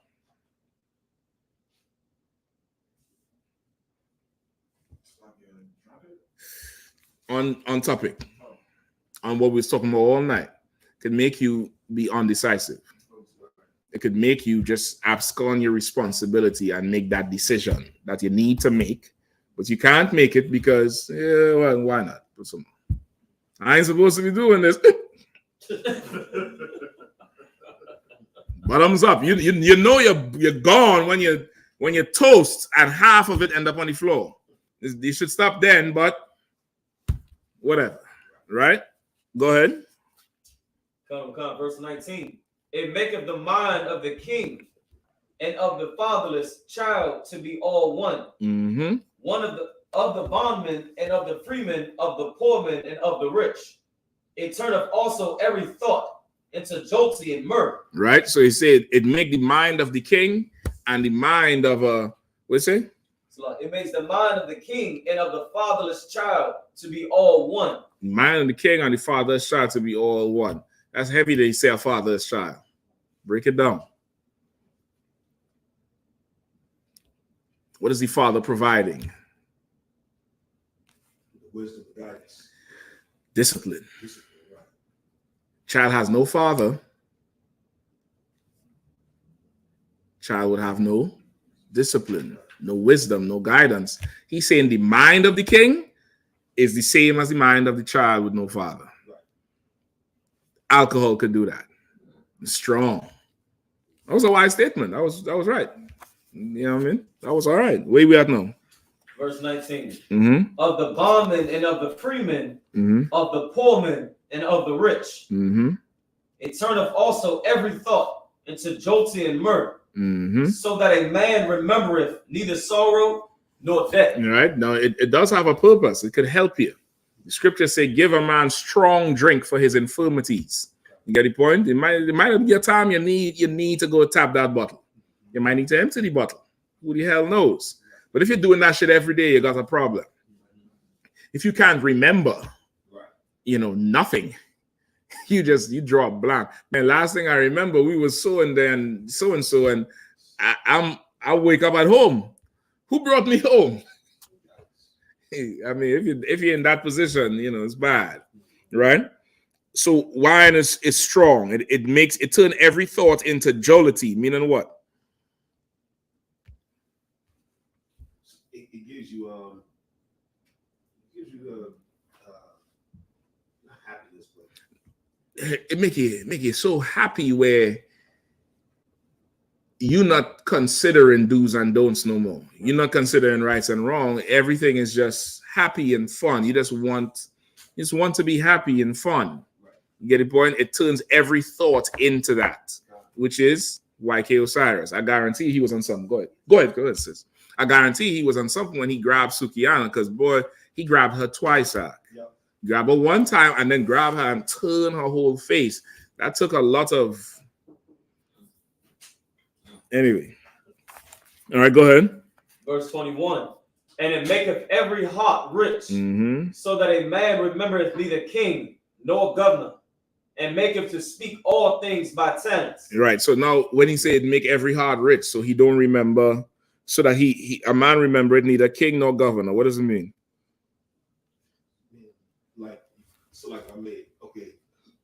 Like you said, he not considering now order or structure. The discipline is gone. It's gone. So what is he doing? I'm the same as the king. So because he's the same, what is he doing? He's talking to him without the reverence that he's saying whatever out his mouth. Right. He's saying whatever, whenever, whoever, and that's that. And he ain't remembering king or governor until he wake up in that cell, though. He wake up in that cell. I did some stupid shit to line here. I just don't know what. That's Lord forbid. I never want that amount of stress. I'm just saying, this ain't strong. Get the point?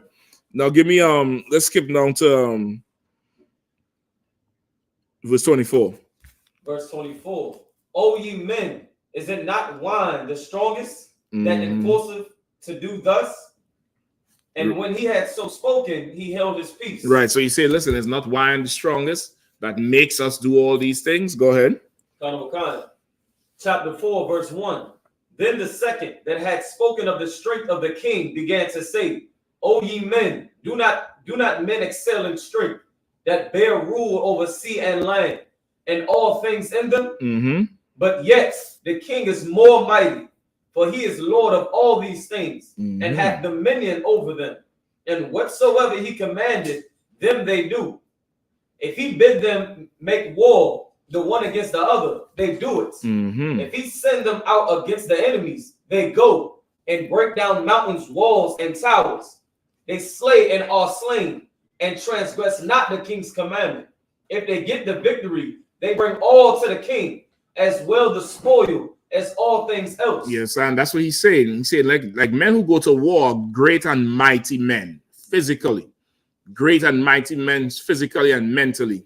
Yet still, that king, he tell them go left, they're going to go left. He tell them stand down, they're going to stand down. The king is ruler over all of that. They win something. The Navy team, SEAL Team 6. SEAL Team 6 was responsible for taking out Osama bin Laden in his house. Who got all the credit? Barack Obama. Got all the credit. Obama took out bin Laden. Obama was in the war room. In the war room, I think that's what they call it, right? As a situation room. Shit, goddamn! I thought Situation Room was a program on CNN. It is a program. So I ain't tripping. Okay, it's a Situation Room, right? So he's sitting down watching them do the work, but he gets all the glory for it. You get the point? Now this brother here is expounding on the amount of power a king has, the amount of dominion a king has, that he could, he controls things that are forces of nature, in his kingdom. Right? Go ahead. Verse 6. Likewise, for those that are no soldiers and have not to do with wars, but use husbandry, when they have reaped again that which they had sown, they bring it to the king and compel one another to pay tribute unto the king.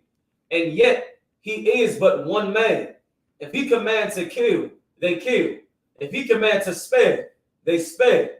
If he command to smite, they smite. If he command to make desolate, they make desolate. If he command to build, they build. If he commands to cut down, they cut down. You get the point. You know, you can stop there. He's running down how the king is also, he's powerful. Of course, his brother, he definitely had the wisdom because, of course, Darius is the king. So he's like, damn, this brother think I'm the most powerful thing. You get the point? This brother trying to play for keeps. All right, skip me down to the last one. Then the third, verse 13. Mm-hmm. Then the third, who had spoken of woman and of the truth, this was Zerubbabel. So, yeah, Zerubbabel.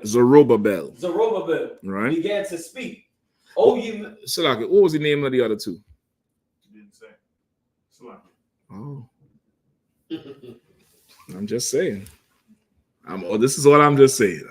This is all I'm just saying. That's, you know, that's heavy. Right. This is really heavy. Go ahead. This was Zerubbabel. Mm-hmm. Began to speak. O ye men, it is not the great king, nor the multitude of men, neither is it wine that excelleth. Who is it then that ruleth them? Right. So he's saying, listen, it's not wine or the multitude of men or even the king that excelleth. So who is it that ruleth? Go ahead. Who is it then that ruleth them, or have the lordship over them? Are they not women? Who rule it and who has lordship over them? Is it not women? Is it not women who ruling everything? Go ahead. Women have borne the king, and all the people that bear rule by sea and land. Even of them came they, and they nourished them up that planted the vineyards. Right. So no, that's where's that argument familiar with?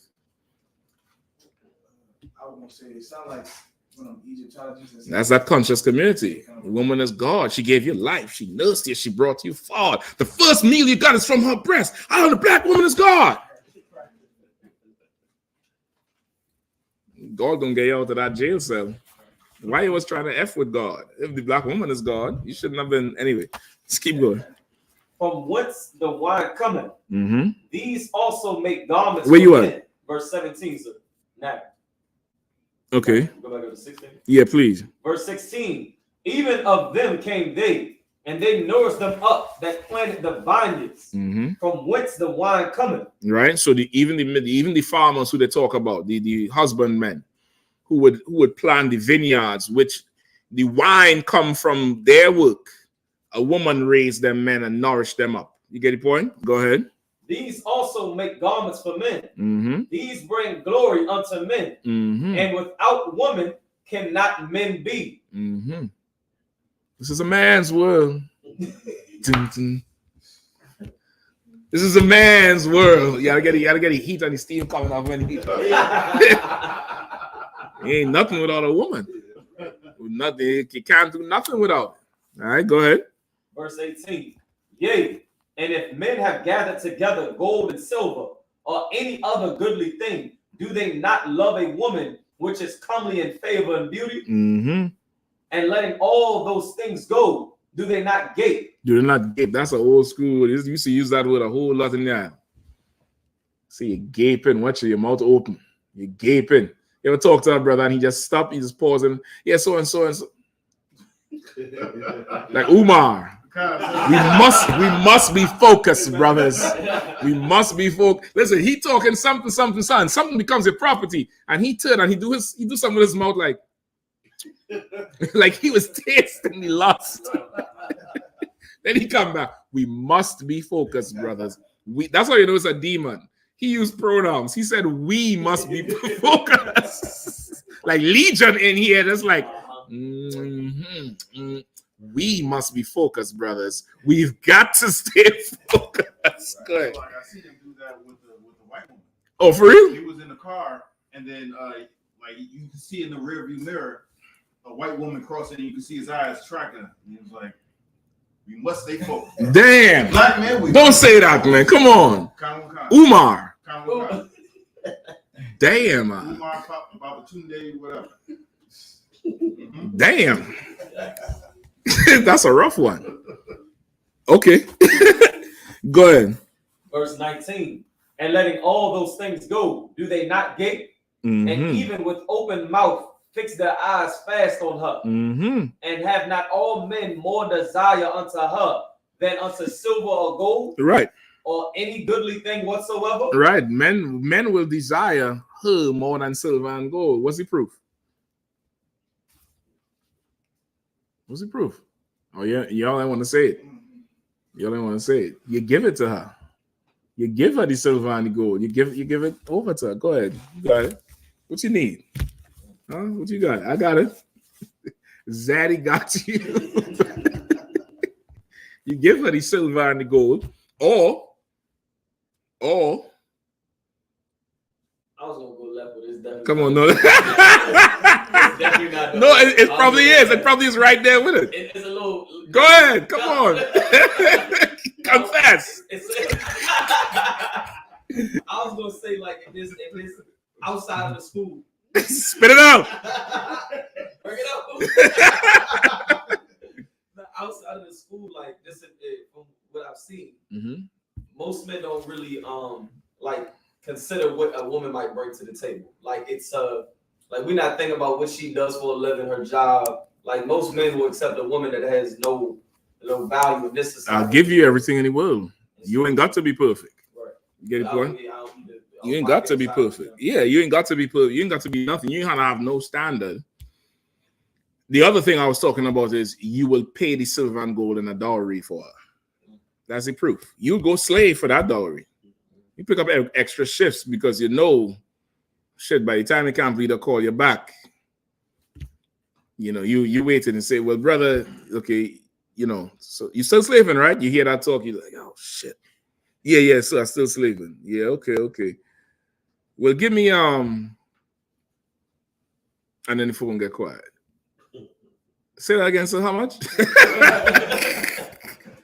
You get the point? You're going to pay that for her. You're going to give it to her. You get the point? Go ahead. Verse 20.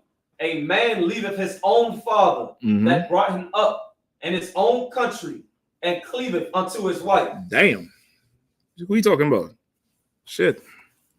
Go ahead. He sticketh not to spend his life with his wife. And remembereth neither father nor mother nor country. What does that mean? He sticketh not. He says, that's so, listen. So what happens on?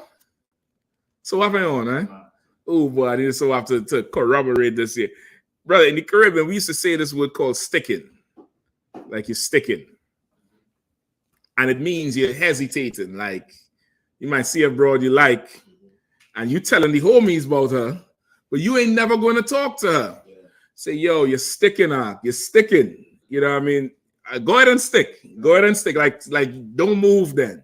Go ahead. Like I said, you guys, I don't know over here, but you guys say, you stuck. Oh, so they got you stuck. Like, oh, man, what's up? But that, okay, now, is that before you even talk to her? Or Yeah, before so you just, it's the same thing. Go ahead. I was gonna translate it to DC term today. Like, man, No, you ain't go ahead, go smack, man. Go ahead and go. But what do they say if you're not going smack? They just like you sweet. Oh, you sweet. No, that's different. I ain't gonna never tell a dude that. Man, you sweet, man. Shit. Damn. As DC, I see why they be having so much violence in DC. What? You know, sweet these bullets. Right? So he's sticking. I'll read scripture again. Verse 21.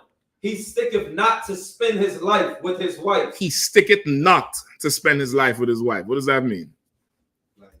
like, he's not hesitating. He ain't hesitating, boy. He pulling the trigger on that thing right there. He going smack. He going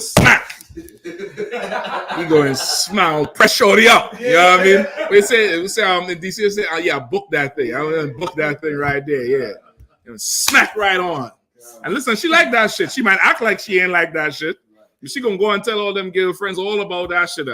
You all ain't got them house phones no more. But back in the day, in prehistoric time, when dinosaurs ruled the earth, she would be like this on the phone, twinkling around the damn curly cord between the headset and the damn the base. Say, girl, she doing this thing here, twiddling. By the time one of our brothers come and use the phone, you gotta stretch the bitch out because she done twist this shit around talking about how this nigga went smack. You get the point? Go ahead. And remember, neither father nor mother nor country. Listen, that woman could do that. A woman could do that. How many times you may have said it to a brother said it to you, where, man, since you and so booed up, I can't see you no more. You still remember how to play ball? Can you hoop, nigga?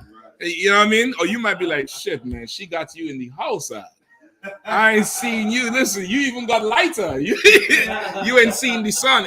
That's a woman could do that. Don't worry about it.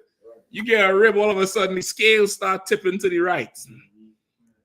Only time you ain't got to buy new jeans, you wearing the same thing from 5 years ago. You get a rib, it's like you take a deep breath, you just blow the hell up. Because she could do that. She could keep you right. Go ahead.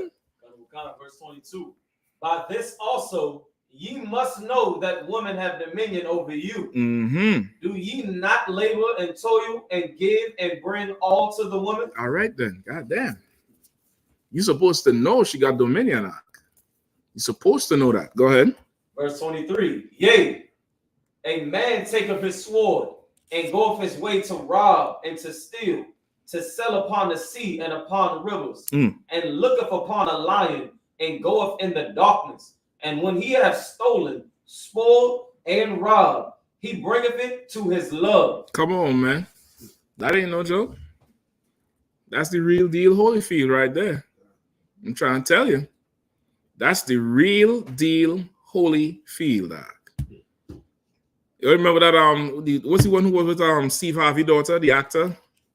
Michael B. Jordan. You big A-list actor. You Michael B. Jordan. You the nigga from The Wire. You act in so many movies. What's his name in The Wire? Wallace. You Wallace, man. Come on, man. You was a good kid. You Michael B. Jordan. You go to her. But once again, a woman. You understand? A woman like you. Go ahead. So like back in the day in the world, I used to have friends that to prove that women got the men over them. We used to be like, we had a project. In the corner, girls come past, they start showing off like, yeah, this is the impressive girl, like, yeah, you saw how I slap cuz? Yeah. Cuz ran just to yeah. Mm-hmm. That's it. Ain't no sweat. Don't worry about it. The cream's all rise to the top. Don't worry about that. Listen, we all did some dumb shit to impress some broad somewhere, and she ain't nowhere around. You played yourself. Yeah, B. Go ahead. Verse 25. Wherefore a man loveth his wife better than father or mother. Mm-hmm. Yea, many there be that have run out of their wits for women. Damn. And become servants for their sakes. Mm-hmm. The verse before, like, okay, and this is also proof too, especially Bakwash, to your question earlier as well. Most times it's okay, not all the time, but you find in a lot of cases when there's an issue, the brother is actually trying to work the shit out first. He's actually trying. And when it goes, if it has to go to a council or it end up in some kind of, divorce court like Johnny Depp, you find out that man loved that broad way more than she loved him. That's the type of power you have. That's why you need to maintain that masculinity. You're going to need to maintain. Your love has to be duty. Let her be the head over heels one. Let her be the, caught up in a wind of emotion. You can't be YK Osiris. You can't be I'll give you the world, baby girl. No, sir. You can't be that. You're gonna have to be, this is duty. This ain't no emotion attached to this shit here, and still make it appear emotional. But you can't be that thing because she'll make you a servant. Right. You get the point? Instead of serving you, she'll make you a servant. Go ahead. So like I said, it's a real crude, but my pastor used to say this to us, and I never understood it.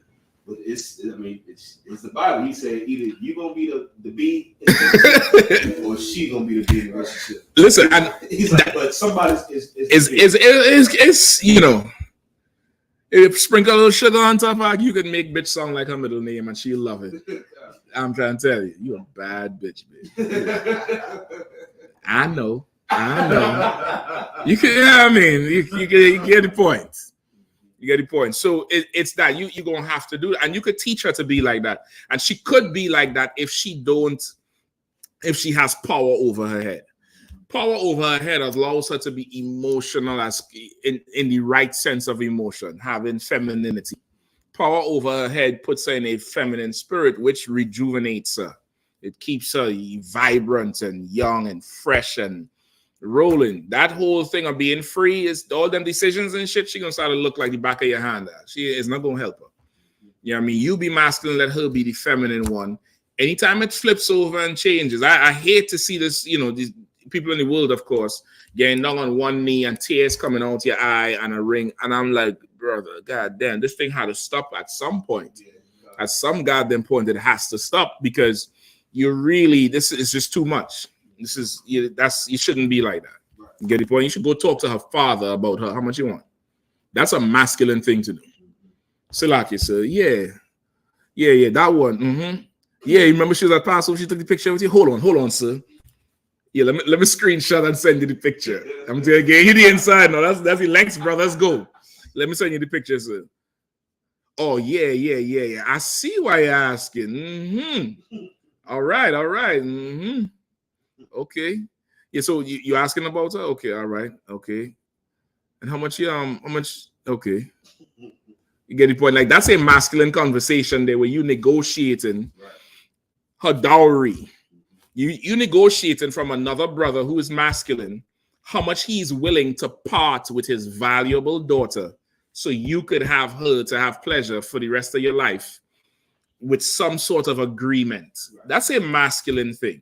That's not, it's not that other, you trying to sneak in and seduce a dumbass broad. And no, that's, like going and you negotiate to buy a car or a TV or something. You're talking to a salesperson about this thing and we making a deal and it's set. You get the point? Like, that's strong. That's, that's it. Go ahead. Right. So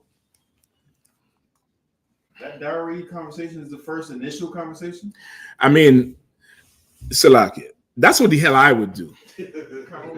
I'm not even asking the quarter if I can't pay for her. What am I doing that for? I mean, that's me personally. I'm not saying you have to. You don't. She could be bad to you that you don't care what her price is. That's fine. Me on the other hand, I'm a little bit more frugal with that shit. Yeah, I mean, there's Salakia. I'm a little bit Salakia. So yeah. Oh, okay, yeah. I was just checking. Ain't no sweat. Salakia. Now listen, there's some. I'm gonna tell you straight. I was like, done. I didn't even negotiate that. Done. I'm not negotiating. That's what you tell me? No sweat. That's fine. But what you thinking? You would ask the quarter first? I didn't know the price. I'm just. Oh, okay. I mean, okay. That's my personal preference. I wouldn't court first because you might like her, and now you can't break away from the dowry because you like her so much. Now what you gonna do? Get 5 jobs? Maybe the dowry is high because she ain't for you. It could be. I don't know. Once again, there's more of them than us in all. You get the point? You gotta have a strategy for this shit. When you go to buy a car, do you ask the price first or you test drive it first? She's a possession. Mine, like them little ducks from Nemo. Mine. Yeah, you probably might want to see if you can afford her first. You probably just might want to check that out. You don't try to fall in love with the broad. See if you can. Okay, yeah, I could pay for her. Okay, now that you could pay for her, let me go see if she's worth this dowry. To me, she might be worth it to somebody else. But it might be like Salaki. See, I told her for a little while. I don't think it's right for me, Salaki. And that's that. It could be that. You know what I mean? It's every man. You could go ask the price first. I'll buy it off the rack. You know what I mean? Shit, I'll do it too. She might be that bad. I'll be like, Sir Salaki, forget the courtship. I'm in position to marry right now. How much you want? Cash app. Forget the check. What's the cash app, sir? And that's that. Yeah, and they'll buy that off the shelf. We're gonna work out whatever problems later. I mean, Salak, I'm going to go to war for you. Because that thing thinging. That thing there you got, that thing thinging. So you want to act the fool after I done seal this deal? No problem. We're going to go to war. But me and you going to war. That's fine. You get the point? Or you might pay a dowry and be like, pay for this motherfucker. Aaron. Pay it for you. I can't believe I fucking paid for it. I mean, it's the stages to this shit out. You live, you learn. Ain't no sweat. Point is, she got power. All right? She got power. All right? Where we at? Verse 26. Verse 26. Yea, many there be that have run out of their wits for women and become servants for their sakes. Many also have purged, have erred, and sinned for women. And that's case in point what happened in Chicago. You get the point? Like that whole thing centered around her. You get the point? That whole thing. If it was a man, them two men would just fight each other. You get the point? Some might get blown away, but it's two of them. Not that it's any better, but like there's a significant amount of power a woman could wield, knowingly or unknowingly, which is important. Why you should have power on her head, and she should be raised up right. Go ahead. Right. I was gonna say Hit that light behind you if you don't mind. Right yeah. I was gonna say back in the day, the rapper Tupac said it to me best because he was like, whenever you see problems with crime, You said it to me. He was talking to you. I feel you. No, listen, I'm listening to what you're saying. That's fly as hell. Listen, he said this thing to me. Yeah, I mean, like, nigga spoke to you. No, I'm not calling. I mean, like, he was spitting something where it's like, damn, like he talking to me. Yeah, go ahead. I mean, because once again, she got no authority. She don't have no power over her head. Yes, and the scripture say, bend her neck while she is young. Right. And it's not talking about literally do this, which is where them yeah, I mean, maybe okay, not so much them, because even in our culture, that's still a shamefaced posture for a sister, where she right hand and left hand, eyes averted. You get the point? Eyes, away from the the gaze. You get the point? But it's a humility you want to put in her, because a stretched forth neck is the proud neck, like in Isaiah. Right. A woman are haughty, mincing forward with stretched forth necks instead of being humble. They think they're you. Right. You get the point? Without that, there's a certain amount of power she could wield that could be destructive. It could be destructive, like how the general brought out with Emmett Till. That white bro, what's her name? Carolyn Bryant. Rest in shit, Carolyn Bryant. Right? I don't care about TikTok. I told you all that before. Right? But she wielded a certain amount of power because she had no authority over her head. She didn't have nobody to come and say, he whistled at you. What was you doing for him to whistle at you? Right. Should be your first thing. So he just walk up and whistle at you. What was you doing? How was you dressed? Right. You get the point? Like it gonna have to be that in order to make sure not mess don't happen. But if you're just gonna take her word for it, then she could wield a certain amount of power that you'll only find out that she done spin this web after the fact. You get the point? Go ahead. Verse 28. And now do ye not believe me? Mm-hmm. Is not the king great in his power? Do not all regions fear to touch him? Right. Even the king. Isn't the king great in power? Isn't the king have a ton of power where he can, not everybody could come touch him physically or try to test him in war? You get the point? Isn't he not great in power? Go ahead. Yet did I see him and obtain the king's concubine, the daughter of the admirable Bardicus, sitting at the right hand of the king. And he's at a bust files now. He's at a WikiLeaks thing. He said, yeah, the king powerful, right? But didn't I see him I pay him some bad broad, who the king is one of the king ribs, who is the daughter of this upstanding citizen Bardicus. Go ahead. And taking the crown from the king's head and setting it upon her own head, she also struck the king with her left hand. Right. Meaning she's sitting down next to him, probably make his way onto his lap. Oh, king, some run the index finger down the beard. You know, brothers fall for that shit. Run the index finger down the beard here, and then what if I were king for a day and put the crown on her head? Crown probably fall down to her neck because you know it's a king, it's a man, and playfully smack him in the face with her left hand. This is a king. Get it, point? Right. Listen, Trump was the president, right? Making all kind of calls, calling all kind of shots, right? And Melania pulled away from him. You remember that shit? Pulled away from him, and he just looked at her and just keep moving. She got some power. What you want? You got some power. You understand? Go ahead. Verse 31. And yet for all this the king gaped and gazed upon her with open mouth. Listen. I try to tell you, that I.S.U.P.K ain't nothing good about that, bro. But some of you are gazing with open mouth at this bitch. I mean, goddamn. I'm just saying. I'm just saying. This is all I'm just saying. Go ahead, Yahanna. Officer Barack reported Ice. No, she can't rap. What's her lyrics? She got lyrics? She got anything? Nothing. Listen, say again? He got what? Listen, I think he can. I think he can afford about 10 of her because she is calm on her. That brother is not. Anyway, that's my personal opinion. That's not, if you like her, that's fine. It's not me. Just go ahead. Where we at? Verse 31.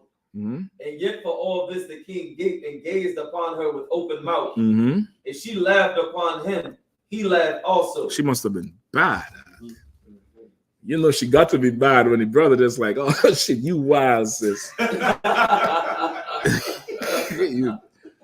Damn, that was funny as shit. Let me see that again. Play that. You see that again there? Come on. Show that to me again. You know she got to be bad when you acting and you start, acting. You going to a full-out character change over that tail, brother. Better be careful. I'm trying to tell you. Go ahead. But if she took any displeasure at him, the king was fain to flatter that she might be reconciled to him again. Which is what? Paint the picture for me. What would you see? She's upset or displeased, and now he fronting. He doing whatever he got to do now to make. That's it. Like imagine she's sitting down on his lap. You see it all the time. Some bro doing something, and he like, don't play with me like that, and she pout and turn the other way. And he like, come on, bitch. Come on. You ain't gonna be like that. You start petting her on her back and touching her spot and come on, look at this. You start doing that thing because she's so goddamn bad. You ain't trying to fumble. Sometimes you need to fumble. Just Salakia. But now, of course, if this is already your possession, brother, that's sometimes you do that shit. You had to do that. You get the point? But now the point of this here is the power she has, because this man sends an army to destroy a nation. She take the crown off his head. You understand? It's power. Go ahead. Verse 32. O ye men, how can it be but women should be strong, seeing they do us? Sit it. Go ahead. Then the king and the princes looked one upon another. So he began to speak of the truth. O ye men, are not women strong? Great is the earth, high is the heaven, swift is the sun in its course. For he compasseth the heavens round about, and fetcheth his course again to his own place in one day. Is he not great that maketh these things? Therefore great is the truth, and stronger than all things. Say it again.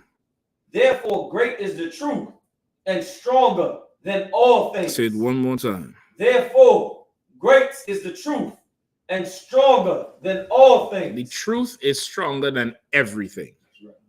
The truth is it. And brother, that masculinity you're gonna get, it comes from being in the truth. That's why these fake Israelite groups are so K with the H, so effeminate. They're just so indisciplined. without purpose, overly emotional, just did not UPK, did not One West. You get the point? The truth is what gives you that masculinity, because sometimes that powerful woman, she's a bitch, and you might not be able to tell her that. You might cop out. Sometimes that alcohol means you're an alcoholic, and you might not be able to tell yourself that. You get the point? But the truth is what's most powerful. The truth is what's strongest. You understand? Let me get some more. Where you at? That was verse 35. 37. Verse 37. Wine is wicked. Mm-hmm. The king is wicked. Women are wicked. Mm-hmm. All the children of men are wicked. Mm-hmm. And such are all their wicked works. And that's YK, Osiris, and Sukiana.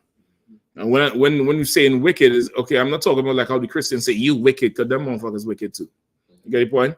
I'm saying what they do can offend, can hurt, can disappoint. The truth is the truth. The truth, that's just it. You're wrong, or you're right, or you're up, you're down, you're down. The truth is just the truth. You understand? Go ahead.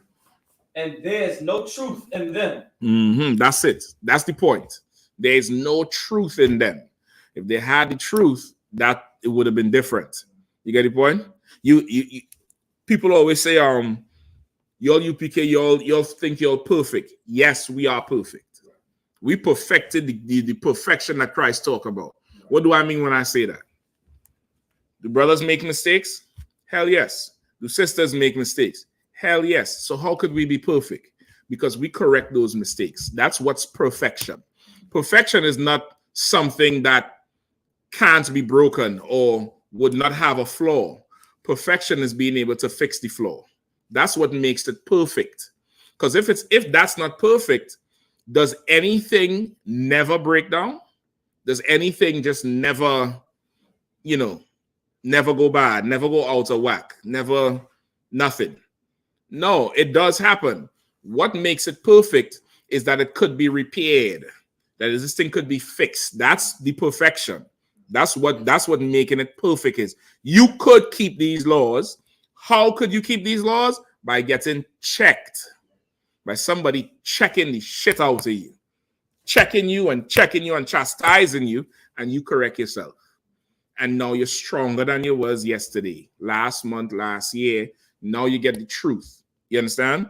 You don't just go off and form some fake Israelite group because a problem happened. You are imperfect. You imperfect. This is perfection. Go ahead. And their unrighteousness also they shall purge. Mm-hmm. As for the truth, it endureth. Say it again. As for the truth, it endureth. Why does it endure? Because correction happens over time. Correction is not today for tomorrow. It happens over time. The truth endures because you're getting checked. You're getting corrected. That's what makes us perfect. That's why it's strong. That's why it's stronger than everything else. Go ahead. And is always strong. Mm. It liveth and conquereth forevermore. The truth is always strong. Never, ever lose your masculinity. Never do it. Never do it. Don't ever give it up. Don't compromise it. You sisters, you learn to value masculinity. Value it and praise it and invest in it once you recognize it. Because when this masculinity is gone from the earth and America falls, because it's falling right now, you're going to wish you had a toxic man around. You're going to wish you had some old toxic, bull-headed, just, his way or the highway Negro around. You're going to wish it. Now you have a ton of fake safety with this oppressor. Invest in it because the truth is always strong. Any more? What verse you at? I'm at 39 now. Read that last part again then. Verse 38. Mm-hmm. As for the truth, it endureth and is always strong. Go ahead. It liveth. It what? It liveth. It liveth. This the truth live. It's alive. It's alive. It's a practical thing. It's not something you learn in church like the Catholics and you put it on a shelf when you go home. This is everyday life. Had that sister been in the truth, brother, the other brother would have been alive. 14-year-old boy been in the truth. He 14 in the truth. Mommy giving him that order. I mean, goddamn, this Yad Karab for a reason. You go through Hebrew Academy for a reason. You get the point? Go ahead. It liveth. Go ahead. It liveth and conquereth forevermore. The truth wins. The truth wins. It conquereth forevermore. Maintain your masculinity. The truth depends on it. Maintain that thing. That's the Holy Spirit given to you from the Lord. I know a brother had a question about Tobit, Salakia, brother. You might have to ask a question tomorrow or next week. Go ahead. There's another question. Probably a little quicker than that. Okay. Princess Sierra says, Salakia, what is the correct way to treat your family of the world if they don't follow the truth, but they still want to be a part of your life? Okay, that might need a little more explaining. I don't know what she means when she says they still want to be a part of your life. I don't know what that means. Like, what, are they forcing you to do stuff? Like, that part is you're gonna need. I'm gonna need some more from it. I'm not saying you have to say it now, but that needs some more. Let me just get 2 scriptures real quick, and then we're done. Give me division, not peace, but a sword, and also you give me that one.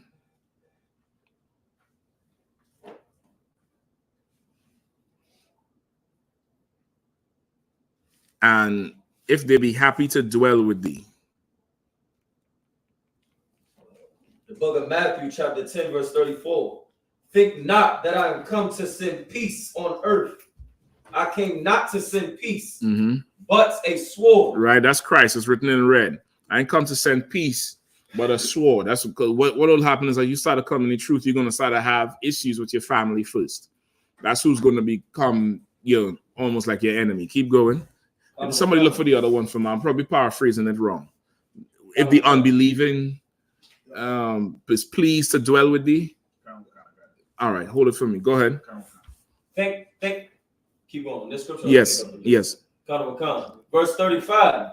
For I am come to set a man at variance against his father. Right. And the daughter against her mother. Right. I've come to set at variance. Variance is an old word, an old English word. They use it in math a lot.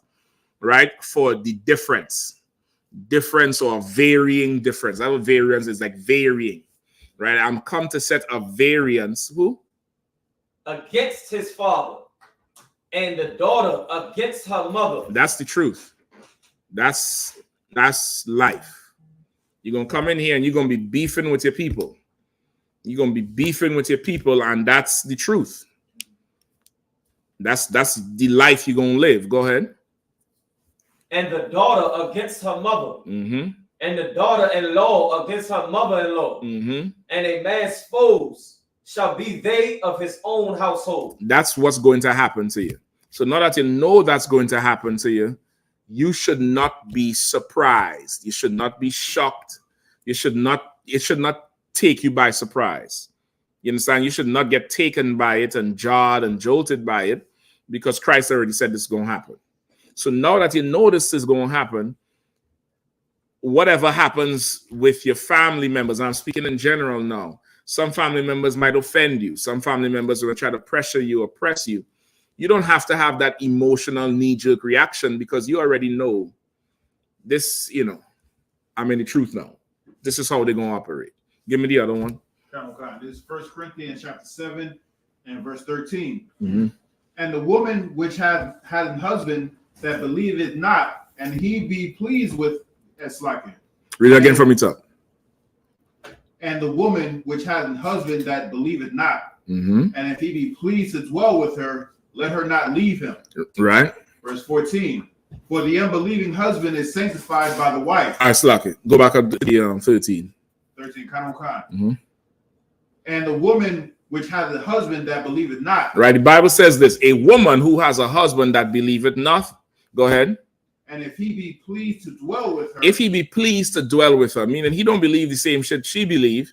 But listen, that's what she into. No problem. I'm still your man. I'm still stick around. Go ahead. Let her not leave him. Let her not leave him. That's it. if he be pleased to dwell with her, meaning he's still her man in every sense of the way except Passover or something else. You get the point? That's what being pleased to dwell with her means. Not being pleased to dwell with her is you're not even her man. You get the point? You're not even, you're not fulfilling the marriage. You get the point? So now we're taking that premise with a union between a man and a woman. You may have family members you might live with, and they're pressing you. Listen, if they ain't stressing you out, don't even sweat it. You get the point? They don't even sweat it. You don't have to cut your family members out your life if you are not, controlled by them, just like with what we just read with Eve, right? Like how she could have power over you. You don't have to cut them out. Now, if you come from some, a situation that's highly toxic, you might have some abuse, some relative there, some sort of, ridiculousness going on, you might have to cut them off. You might have to do that. But I don't know what position or situation you're in. You might be living with them and you're trying to figure out how to be in the truth in the house. How to be in the truth in the house is the same way like you go to college and you're in a dorm. You understand? You in there with people who believe in Satan, who believe in nothing. And how you be there? I'm just here for school. What you all into, I'm not into. That's you, fine. Ain't no sweat. But I'm just here for this degree. You in that house, I'm just here for the shelter and the lights.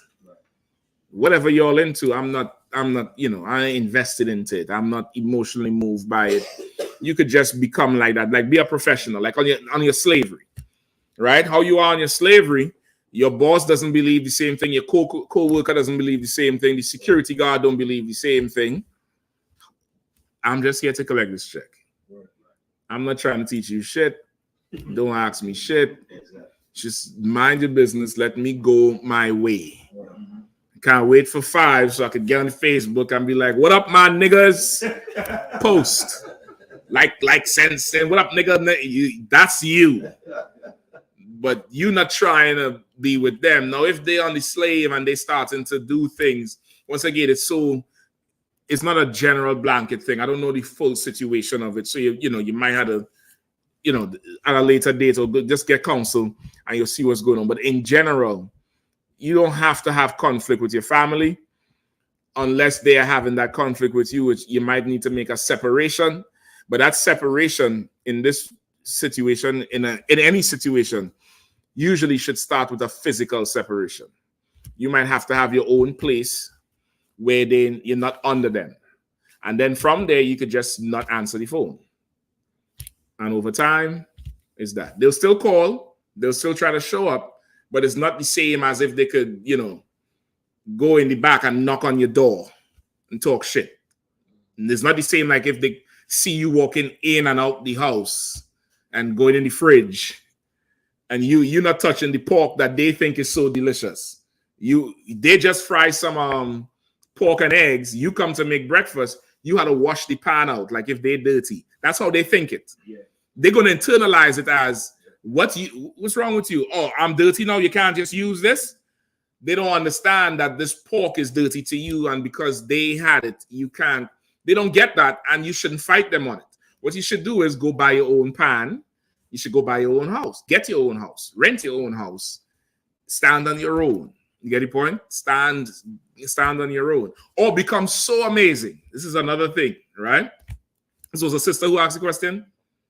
This was you could become so amazing that some masculine brother gonna just go kill a whole nation and get a house for you and just put you up in there. And now there ain't no beef. You start a whole new family. That's an option too. And that takes work though, but it's an option. With that, pass the class over to the priest and officer Kagad. Security announcements. We are the I.S.U.P.K out of 1 West, 125th Street, Harlem, New York, under Commanding General Yahanna. New rules for brother and sister. When a new brother or sister comes into the school, they are offering it for 6 months. They are to be saluted only. They are here to share themselves of the world. After this 6 months period, if a brother or sister has interest in a particular person, he or she must get permission from the head to speak to a brother or sister. There's another 6 months in which the brother or sister will court each other. After this 6 months period, the brother or sister will get permission from the head to marry. Tithes, which is a commandment. You can find this in the book of Numbers, chapter 18, verse 21, and Malachi, chapter 3, verses 8 through 10. Means tenth in the Hebrew, and it's pronounced ma'ashra. 10% of every penny or any increase the Lord gives you, give to the treasury department or teach. Priest funds, free will offering for priests, not mandatory. Whatsoever amount you would like to give.